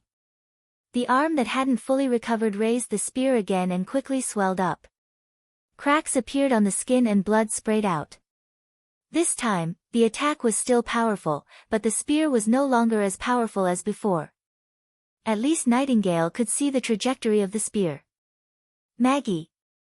She patted the giant beast under her, then spread out the fog and took a step forward. Awoo! At the same time, Maggie's body shrank sharply and turned into a pigeon again. The huge target suddenly disappeared, and the spear flew past the two of them with a whistling sound, falling into the sea. The next moment, Nightingale appeared from the fog and returned to the back of the demonic beast Maggie. The whole process of dodging was as smooth as flowing water. The demon let out a painful howl. Its arm began to shrink inwards and finally broke, like a branch without water. But its left hand was still holding the reins, controlling the mount to hit the two people.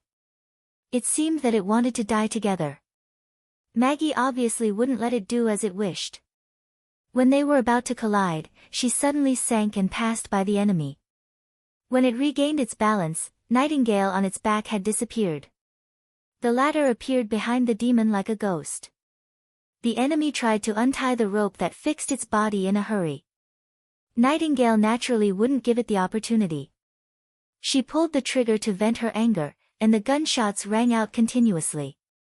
This round of shooting not only pierced the carapace on the back of the demon, but also penetrated its chest. The enemy let out a series of hoarse gasps and soon fell into the blood fog. Finally, the demonic beast that lost its master was killed by lightning. It fell into the sea and soon disappeared. Cloud Gazer slowly landed on the coast. What should we do next? Nightingale anxiously looked at Anna. At this time, she was the only one who could keep calm. We've been delayed for so long. Even if we fly at night, the hot air balloon will need to reach the town at midnight. Anna said word by word. His Highness Roland must be carried by lightning and Maggie. No problem. The huge head of the strange beast opened its mouth and said, I have no problem. Leave it to us. The little girl looked a little depressed. She probably felt that as an explorer, she was afraid of fighting with the enemy and caused everyone to fall into a predicament. Nightingale touched her head. No one is born good at these things, it's not your fault. The witches tied the unconscious prince to Maggie's back, and the severed hand was carried by lightning. The two of them quickly soared into the sky, flying along the Redwater River towards the town. What about us? Vendi asked. I don't have much magic left. Continue to fly. Fly as far as you can. The enemy may send a second team to search for us. This place is too close to the snowy mountain. We have to leave as soon as possible. Anna said. Once we reach a safe area, we'll find a hidden place to land and camp. Her decision was unanimously approved by the rest of the witches. Cloud Gazer rose again. At this time, there were only 5 people left in the basket. How did the devil find us? Soroya was puzzled. The hot air balloon and basket are painted with sky camouflage. At an altitude of more than 2,000 meters, it's difficult to distinguish them even with a telescope. A huge devil, Sylvie frowned. It's crouching at the top of a black spire. It has a head that's even bigger than its body. It's covered with countless eyes. I just glanced at it, and all of its eyes looked at me. Then hundreds of devils came out from underground. The whole area seemed to be boiling. There's actually such a monster. Soroya sucked in a breath of cold air.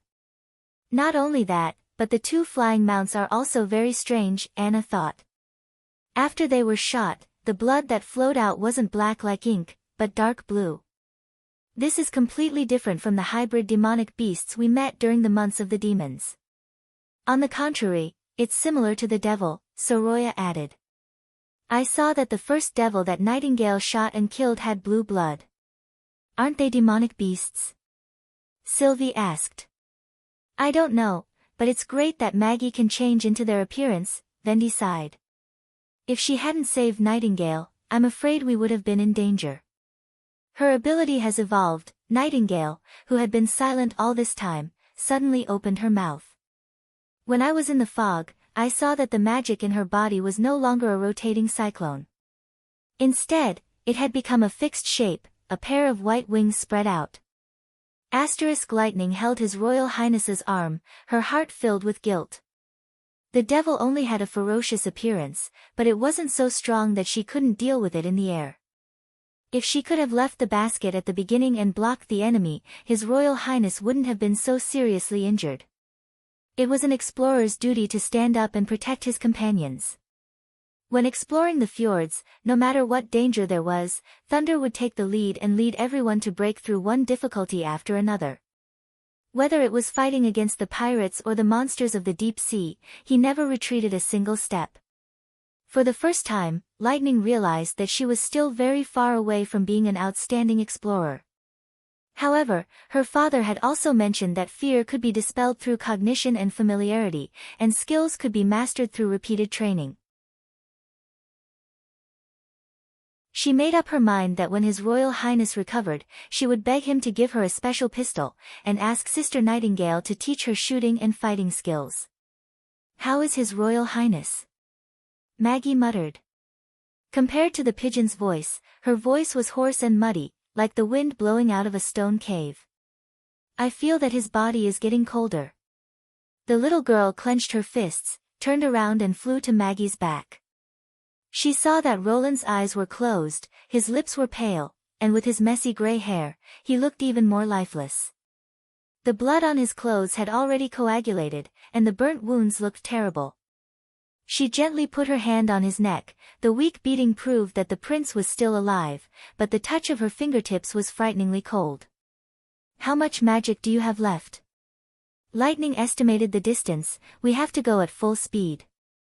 Okay. When the two arrived at Border Town, the little girl felt dizzy. Too high a speed would not only quickly exhaust her magic, but it would also put a great burden on her body. She clenched her teeth and used the last of her strength to fall directly into the castle's vestibule. She shouted at the guards who had heard the noise and rushed over with guns. "Quickly call Miss Nana, His Royal Highness is wounded. Your support is my greatest motivation."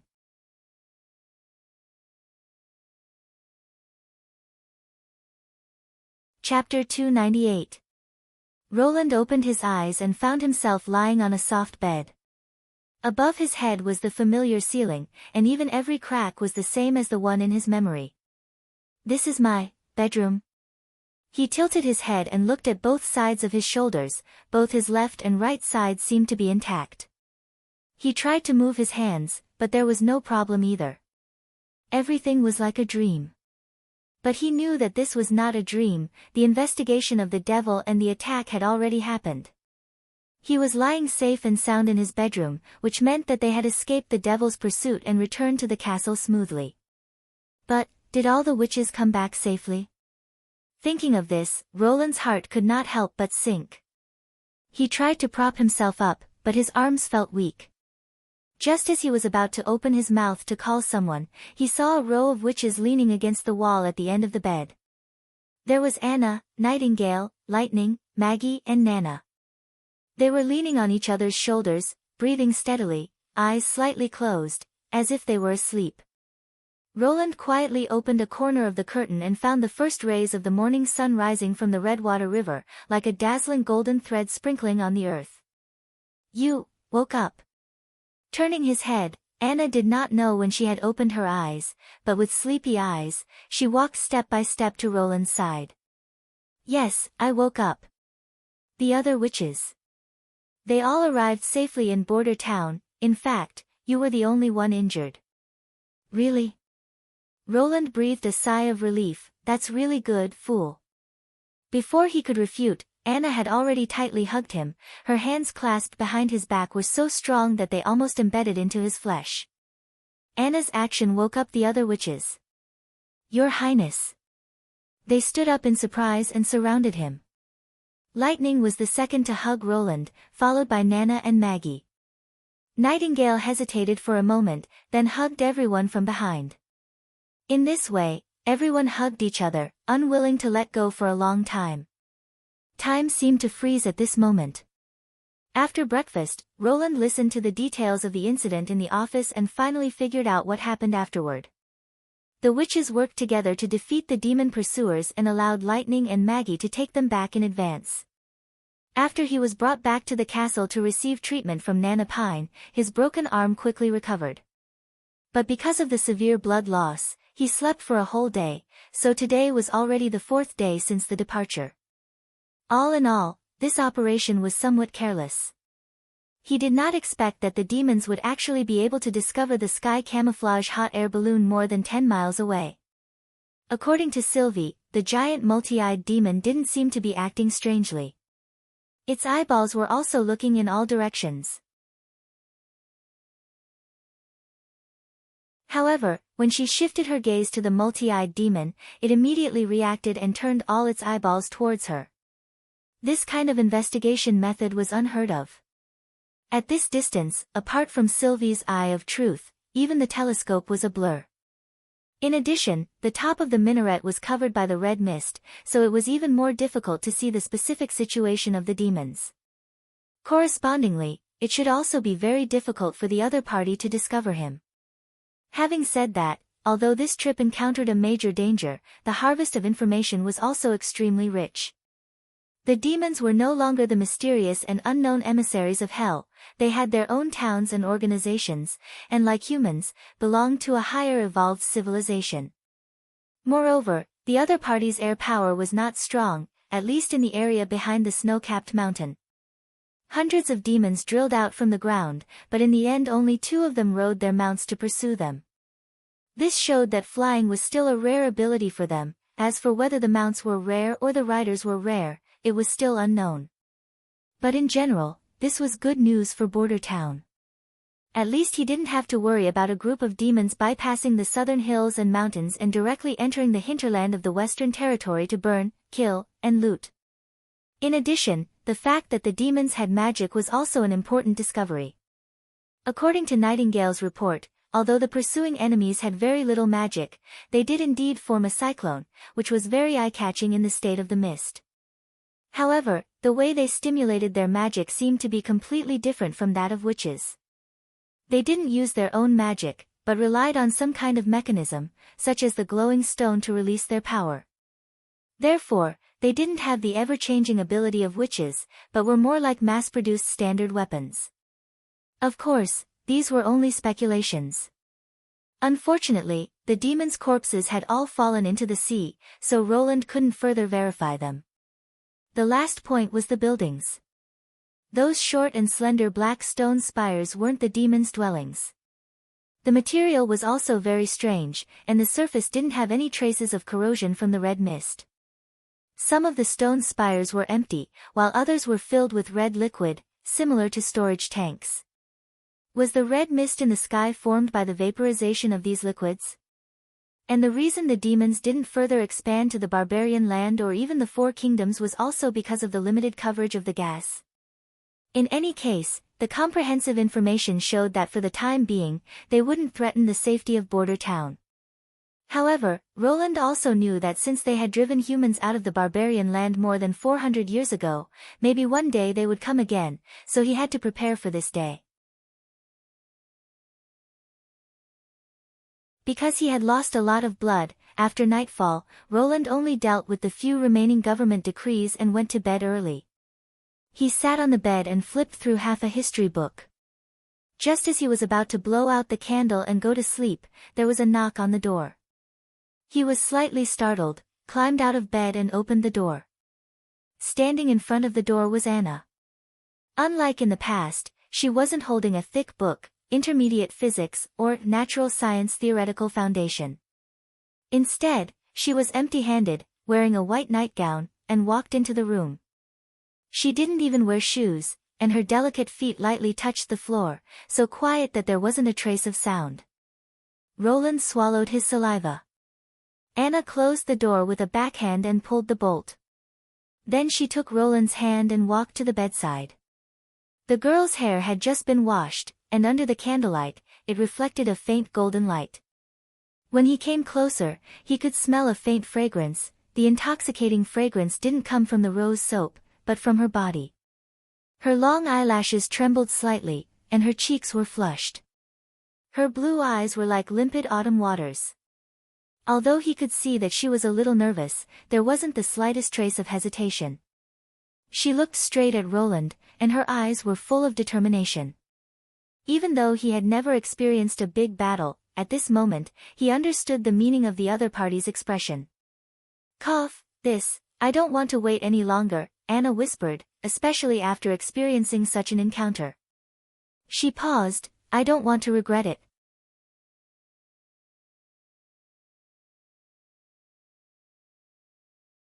Chapter 299. I understand. Roland picked her up by the waist and gently put her on the bed. Just this simple action made him gasp for breath.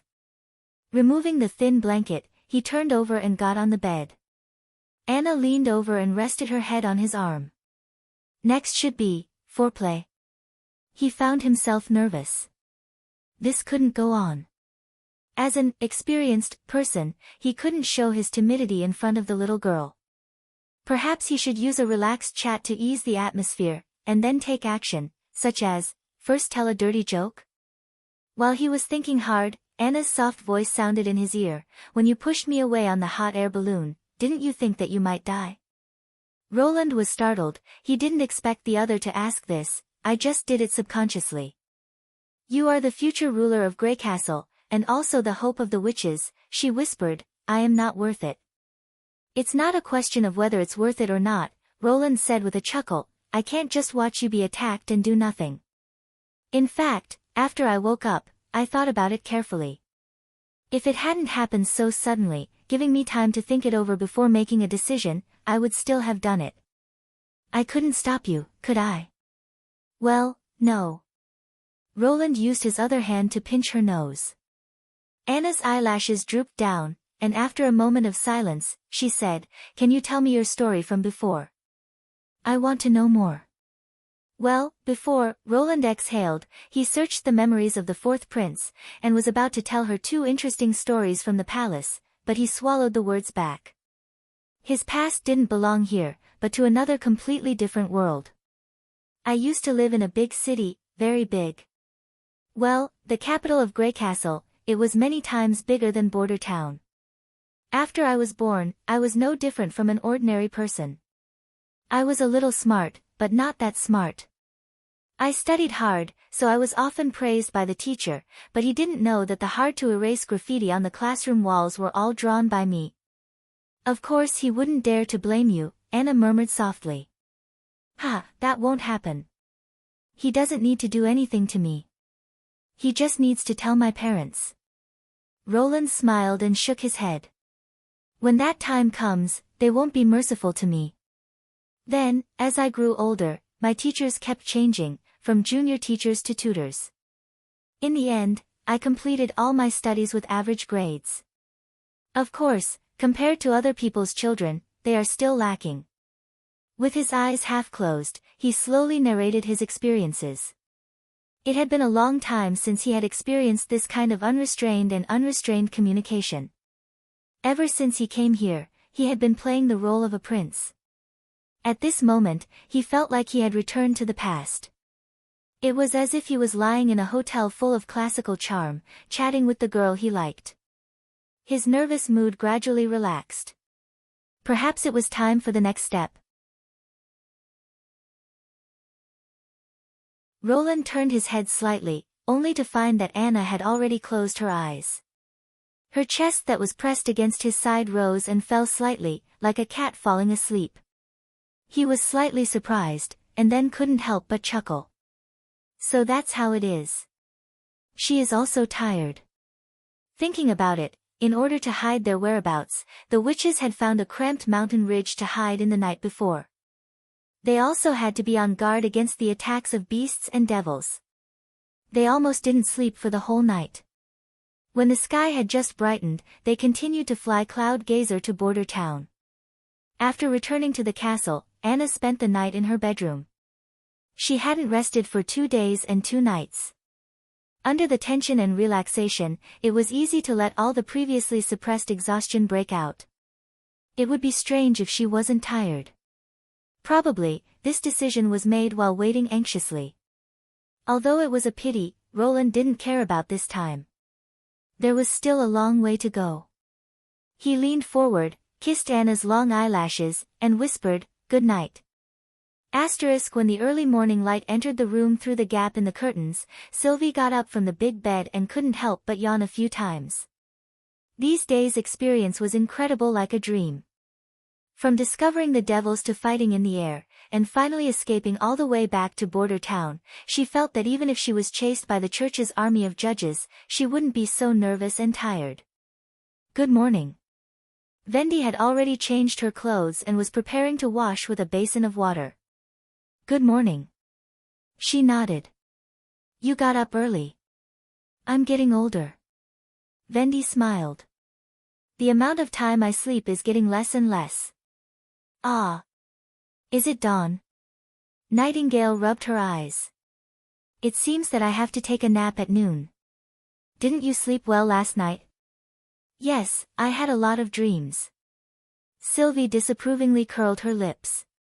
Last night, she clearly saw that Nightingale had gone to the 3rd floor of the castle and had even lingered in front of the Lord's door for a while. But because of Nightingale's special ability, she didn't know what she wanted to do. In short, she came back very late. Last night, didn't you? Just as she opened her mouth, Nightingale suddenly turned her head and looked straight at Sylvie. Her slightly narrowed eyes were self-evident, and Sylvie immediately closed her mouth. The strength of the Witch Cooperation Association's #1 combat, which was obvious to all. The scene of her drifting in the air like a ghost and intercepting the devils was still vivid in her mind. If she were on Sleeping Island, I'm afraid that even Lady Ashes wouldn't be her opponent. Regarding her silent warning, Sylvie felt that it was better not to be too curious. What happened last night? Vendi asked curiously.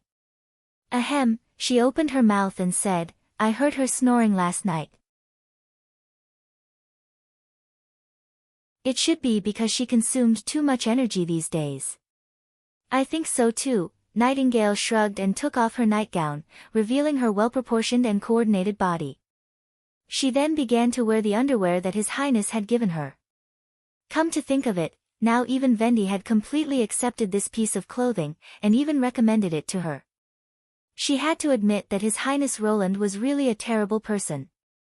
But at this time, thinking of him, Sylvie's heart was filled with a warm feeling. It turned out that there really was a noble who would be willing to be injured for a witch. Seeing Roland's posture when he pushed Anna away without a care for his own safety, she felt that something in the bottom of her heart had been touched. All the witches in the Witch Cooperation Association weren't tools under his control, but were his important subordinates, and even companions. His reaction at that moment couldn't be deceived. He was sincerely standing on the side of the witches, just like Tilly Wimbledon. If Roland and Tilly could stand hand in hand and gather the strength of the two places, maybe they could really create a new country where there was no distinction between witches and ordinary people. She decided to write a letter to Lady Tilly. It's great that His Highness Roland is your brother. To be continued. Your support is my greatest motivation.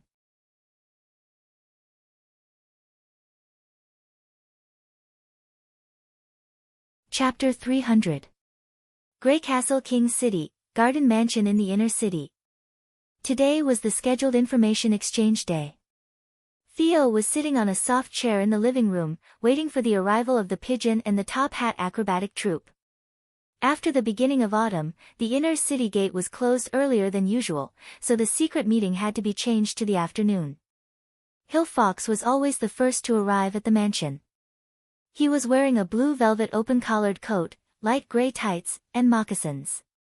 He even had a white bow tie around his neck, which made him look like an aristocrat. After saluting, he returned the book, History of the Kingdom's Customs, to Theo. The latter took the book and glanced at him with great interest. Have you finished reading?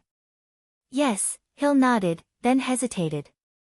Won't you teach me some fighting and swordsmanship, or assassination skills? Why? When the demonic disease broke out, you said that you would train me to be a qualified intelligence officer. He scratched his head. But so far, you have only given me some strange books to read. You mean, History of the Kingdom? Theo poured himself a glass of wine and threw 2 ice cubes into it. This is not some strange book. It records the origins, traditions, family emblems, as well as famous local products of the kingdom's aristocracy. As an intelligence collector, you first have to be well informed, so that you can roughly judge whether the information coming from different places has any value. As for swordsmanship and assassination, he smiled. I don't intend to let you infiltrate an organization or go deep into the enemy's territory to investigate information. That would be dangerous and time-consuming. If you have the time, you might as well spend the Golden Dragon to directly bribe the informants. But not everyone can be bribed, Hill insisted. As for those organizations that are watertight, it is also very difficult to plant eyes. Without 10 or 20 years of effort, it is impossible to infiltrate them. Theo shook the glass and took a sip of the ice wine. A qualified intelligence officer only needs to do 2 things, distinguish information and hide themselves. The books I gave you are the basis for distinguishing information. As for the second point, as a member of the acrobatic troupe, you should have more experience than me. For example, your outfit today is very good. Just as Hill Fox bowed his head and pondered the meaning of these words, the clown and the others also arrived at the remote residence. Sir, everyone is here. In that case, let's get started. Theo put down his glass and opened his notepad. Who's first? I'll go first, my lord. Rocky Mountain, who was the most muscular among them, was the first to speak. There's a new group of people living in the camp on the outskirts of the eastern district of the kingdom. This news made the guard's eyebrows twitch slightly. He didn't expect that the first piece of information he heard would be bad news.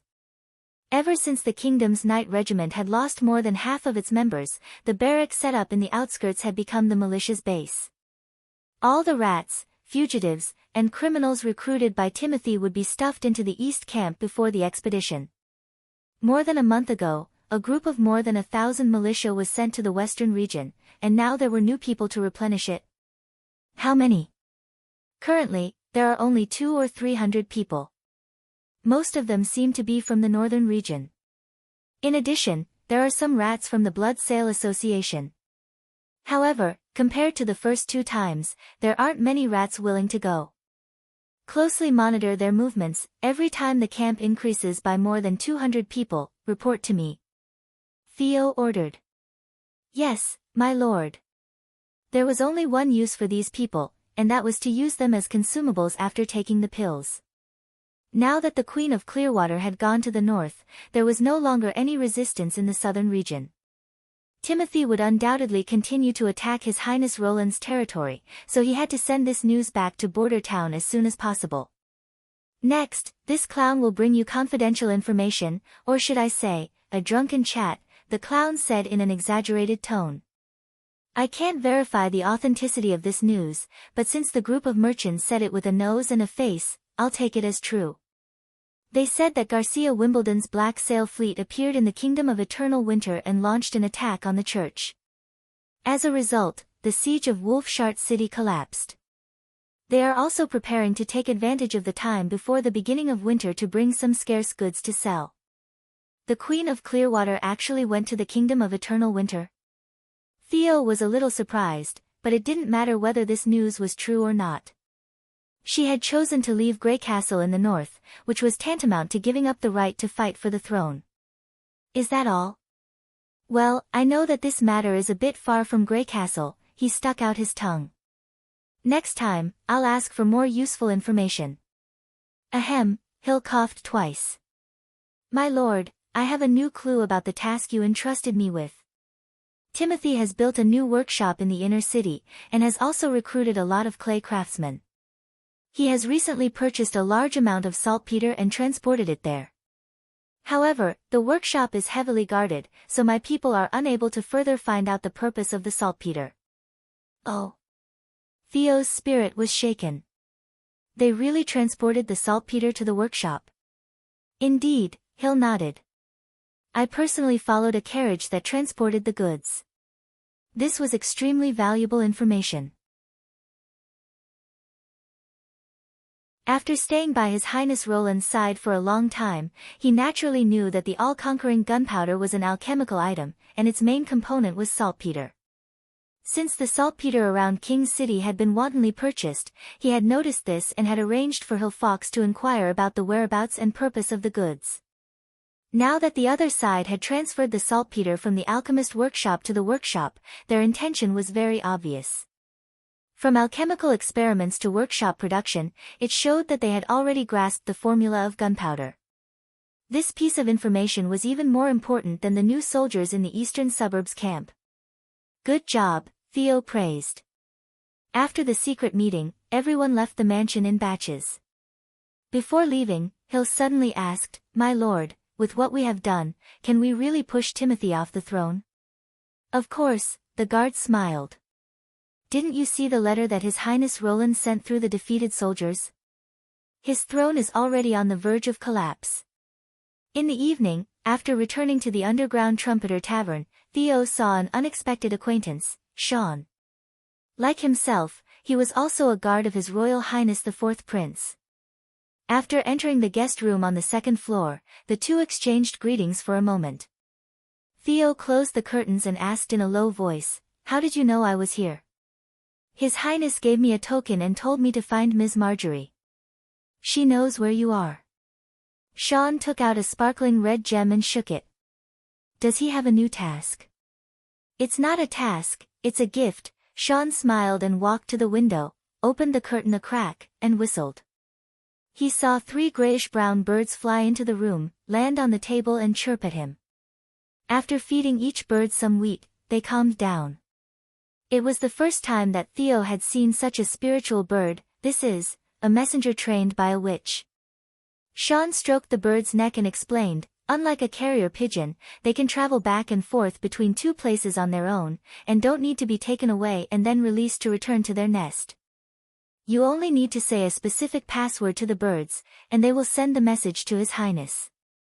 If everything goes well, you only need to wait for a day, and you will receive a reply from His Highness. To be continued. Your support is my greatest motivation.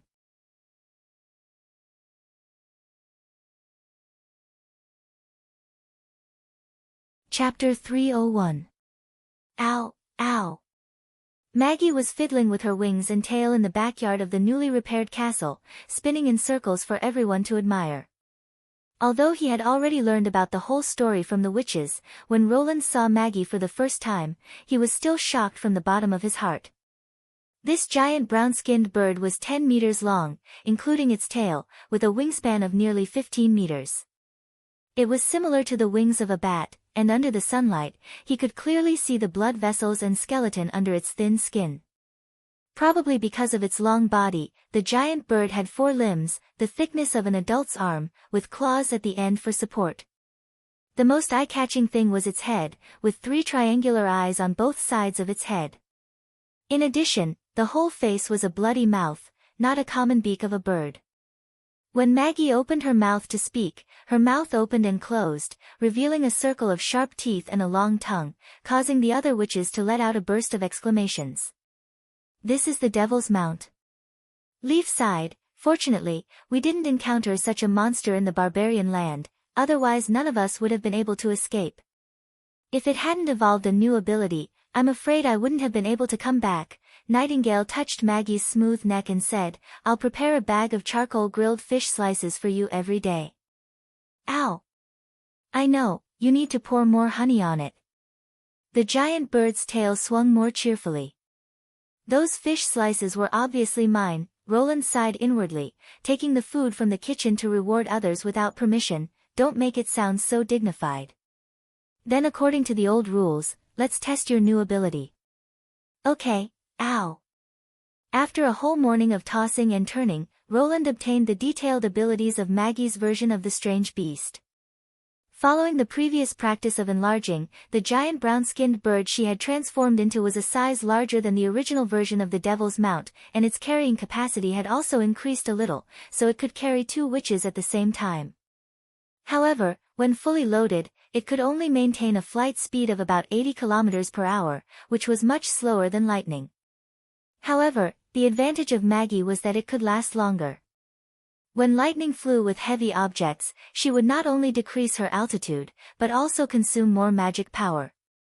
As for the giant bird, as long as the transformation was completed, whether it was flying high or low, or carrying 1 or 2 people on its back, the consumption of magic power would be extremely slow. The only thing to consider was its own physical strength. Now, the amount of magic power Maggie could hold in her body had greatly increased. She had jumped from the bottom of the Witch Union to the middle of the pack. She could change her body 7 or 8 times a day. In addition, Roland also confirmed his previous speculation through Maggie. The evolution of a witch depended on the understanding of their own abilities. Whether this understanding was mastered through learning or a sudden epiphany, it could lead to changes in their abilities. This also meant that there was a possibility for witches to evolve naturally. As long as they had enough time, there would always be 1 or 2 lucky witches among them.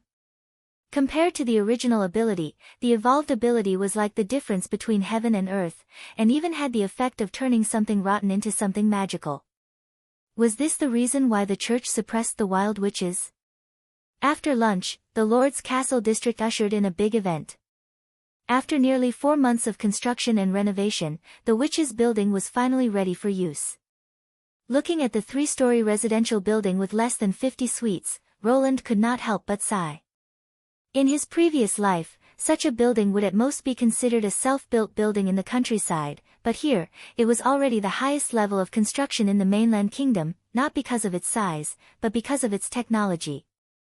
It was the first brick and concrete building to use bamboo-reinforced concrete beams and columns. He remembered that when Carr had poured the first concrete column, he had said to Roland with mixed feelings, cement can also be used in this way. When mixed with pebbles, it can be molded into any shape and form any part of the house. Your Highness, I think it won't be long before stonemasonry completely disappears from masonry. In addition to the beams and columns, the floors of the witch's building were all made of prefabricated cement slabs. Looking at the cement slabs with round holes in the middle, Roland felt as if he had returned to his childhood. This kind of ancient building material had only been seen in the 80s. By the time he was 10, it had been completely replaced by cast-in-place concrete slabs, completely abandoned by the times. But in Border Town, this backward, prefabricated board had once again been reborn. The witch's building was located on the left side of the castle, forming an L shape with the castle. The open space between the two buildings was the expanded garden, which was 3 or 4 times larger than before. It was enough for Leaf to improve a variety of crops and fruits. Evelyn, who had moved into her new house, felt a little uneasy. She had been in Border Town for a month, but besides tasting wine for His Highness, she hadn't done anything else. In the last exam, she was also at the bottom of the witches, only getting 5 points. Although Teacher Scroll didn't publicly announce the results, but this kind of thing could be guessed as long as one inquired about it in private. Even Honey, who talked to the birds all day long, got 7 points. She suddenly felt that she was no different from a fool. Even so, His Highness didn't treat her any differently. From time to time, he would find her to talk about the local specialties of the wine, and also taste the new hot white wine. At the end of last month, she had received a golden dragon as a salary. This made her even more uneasy. Compared to the other 4 witches, she felt as if she was a freeloader. Next to the living room, there is a special kitchen for cooking, and there is also a strange little room painted white. "Come and see," Candle opened the bedroom door and said excitedly. Evelyn answered weakly. "What's wrong, are you uncomfortable?" Candle was startled, squatting down to cover her forehead. "It's not hot."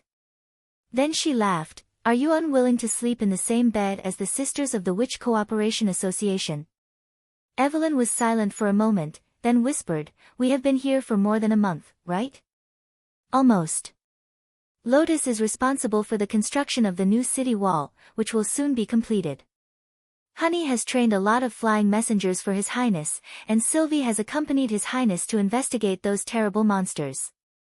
She said in frustration, "Only I still have nothing to do. I haven't even arranged the usual training content, and my assessment results are the worst. I really don't know why His Highness chose me here."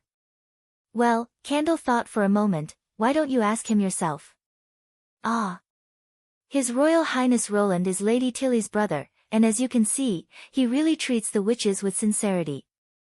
Even Sylvie, who usually keeps her distance from Roland and beware of the prince, has changed her tone. "Yesterday, she couldn't help but praise him," Candle shrugged. "If you ask His Highness face to face, he can't possibly eat you, right?" "Really?" What she said seemed to be reasonable. Evelyn thought for a moment, and in order to not be bothered by this torment, she decided to do as Candle said. "To be continued, your support is my greatest motivation."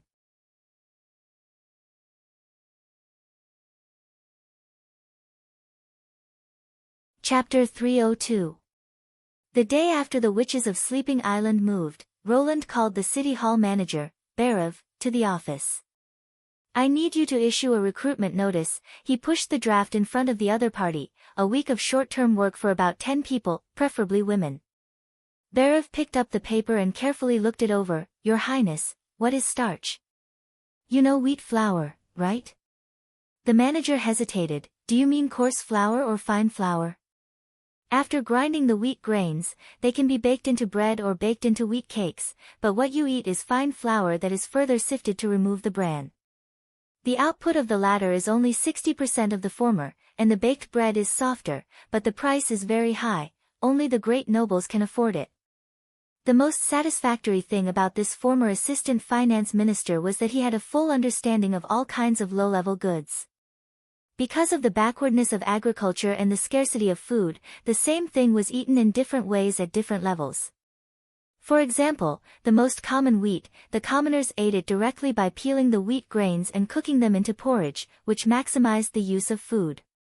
However, some residual wheat husks and gravel would also be cooked into the pot, which often caused a crunching sound. The lesser nobles were more particular. They would order people to sift the wheat grains and remove the gravel, grind them into coarse flour, and bake them into bread and pancakes before enjoying them.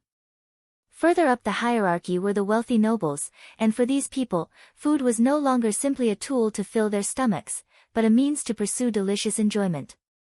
The kitchen would further sift the wheat flour, remove the bran, and obtain a snow-white fine flour. The baked bread would be cream-colored, and not only would it have a delicate texture, it would also taste much sweeter. Starch is made from the fine wheat flour, which is further purified and processed. Roland spread out his hands. When you recruit people, I will send someone to tell them the specific process. Continue to process. Berev could not help but stare. How much wheat will be used? I don't need too much, 300 or 400 kilograms. Roland paused, then changed his words. A basket as big as my table will be enough. He nodded and asked, why do you want as many women as possible? Because they are more meticulous in their work. Moreover, I want to see more women go to work, rather than idle at home. Roland suddenly thought of something. At present, the universal education carried out in border town seems to be progressing faster in the girls' class. Although the main person in charge of the Ministry of Education is Lady Scroll, the situation is indeed like this. Apart from taking care of the children and housework, there isn't much they can do, so most of their time is spent on learning how to read. If that's the case, I request that after the next round of assessment, the city hall you're in charge of must recruit a batch of female apprentices and gradually increase the proportion of female positions, Roland ordered. Your Royal Highness, there is no precedent for this. Berev frowned. If we only talk about meticulousness, my apprentice is not worse than any woman. If there is no precedent, then create one, Roland said bluntly. This is also the simplest and fastest way to increase the labor force without increasing the total population. If all the women can take up the task of building the town, my available manpower will double. What you have to do is to guide people to change their minds. As long as the pay is attractive, I think they will come forward one by one. After Berev left, Nightingale laughed in the prince's ear and said, what delicious things are you going to make?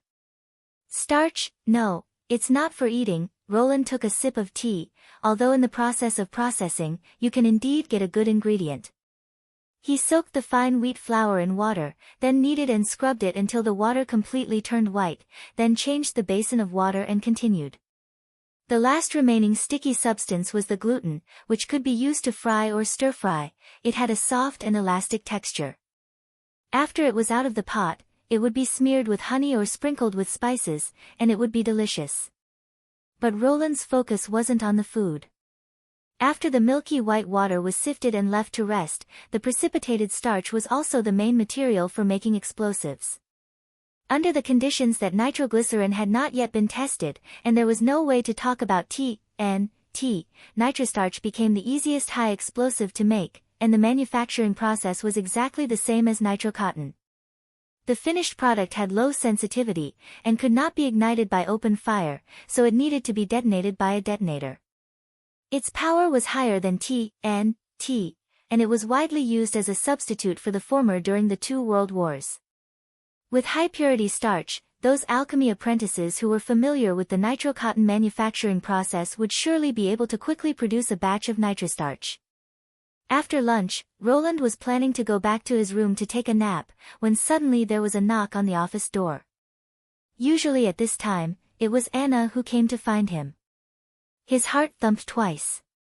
Was it because he was too tired last time and fell asleep directly, so this time he decided to pick noon? Come in. The door was pushed open with a squeak, and Roland was startled. It turned out to be Evelyn standing outside. This is a little different from what I thought. He coughed twice, and showed a kind smile. What's the matter? She went to the table and bowed her head, looking a little nervous. Your Highness, I want to ask you a question. Is it a cliché again? But in the spirit of treating comrades as warm as the spring breeze, he smiled and said, what question, you can ask. Why did you choose me to come to Border Town? Roland was slightly stunned.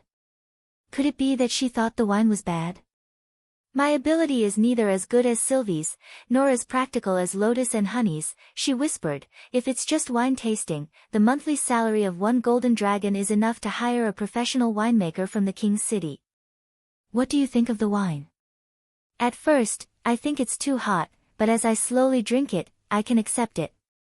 As for those mixed with ice, juice, and sugar water, the taste is richer.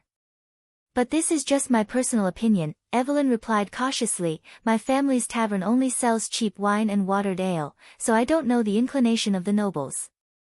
It turns out that she's not suspecting that there's a problem with the wine. The prince quietly breathed a sigh of relief. He got up and opened the bookcase, took out a jar of ale from the top and placed it in front of Evelyn. Can you turn this jar of ale into the white wine I brewed? I think it should be no problem. She held out her hands and held the jar, and soon the dim yellow wine inside began to change. With the emergence of bubbles, the ale became more and more clear, and finally became as transparent as plain water, but Roland could already smell the rich aroma of the wine. He couldn't wait to dip his finger into the wine and put it in his mouth. It was bitter and hot at the same time. This was the taste of high alcohol. Roland couldn't help but laugh. This is why I chose you. You're tuning in to the Blissful Bookshelf YouTube channel. We're so grateful for your support, and don't forget to subscribe to join us on this incredible journey through captivating stories. Your generosity through donations truly makes a world of difference, as it's the primary source of revenue that allows me to expand and enhance this channel for you. Thank you from the bottom of my heart for being a part of this adventure.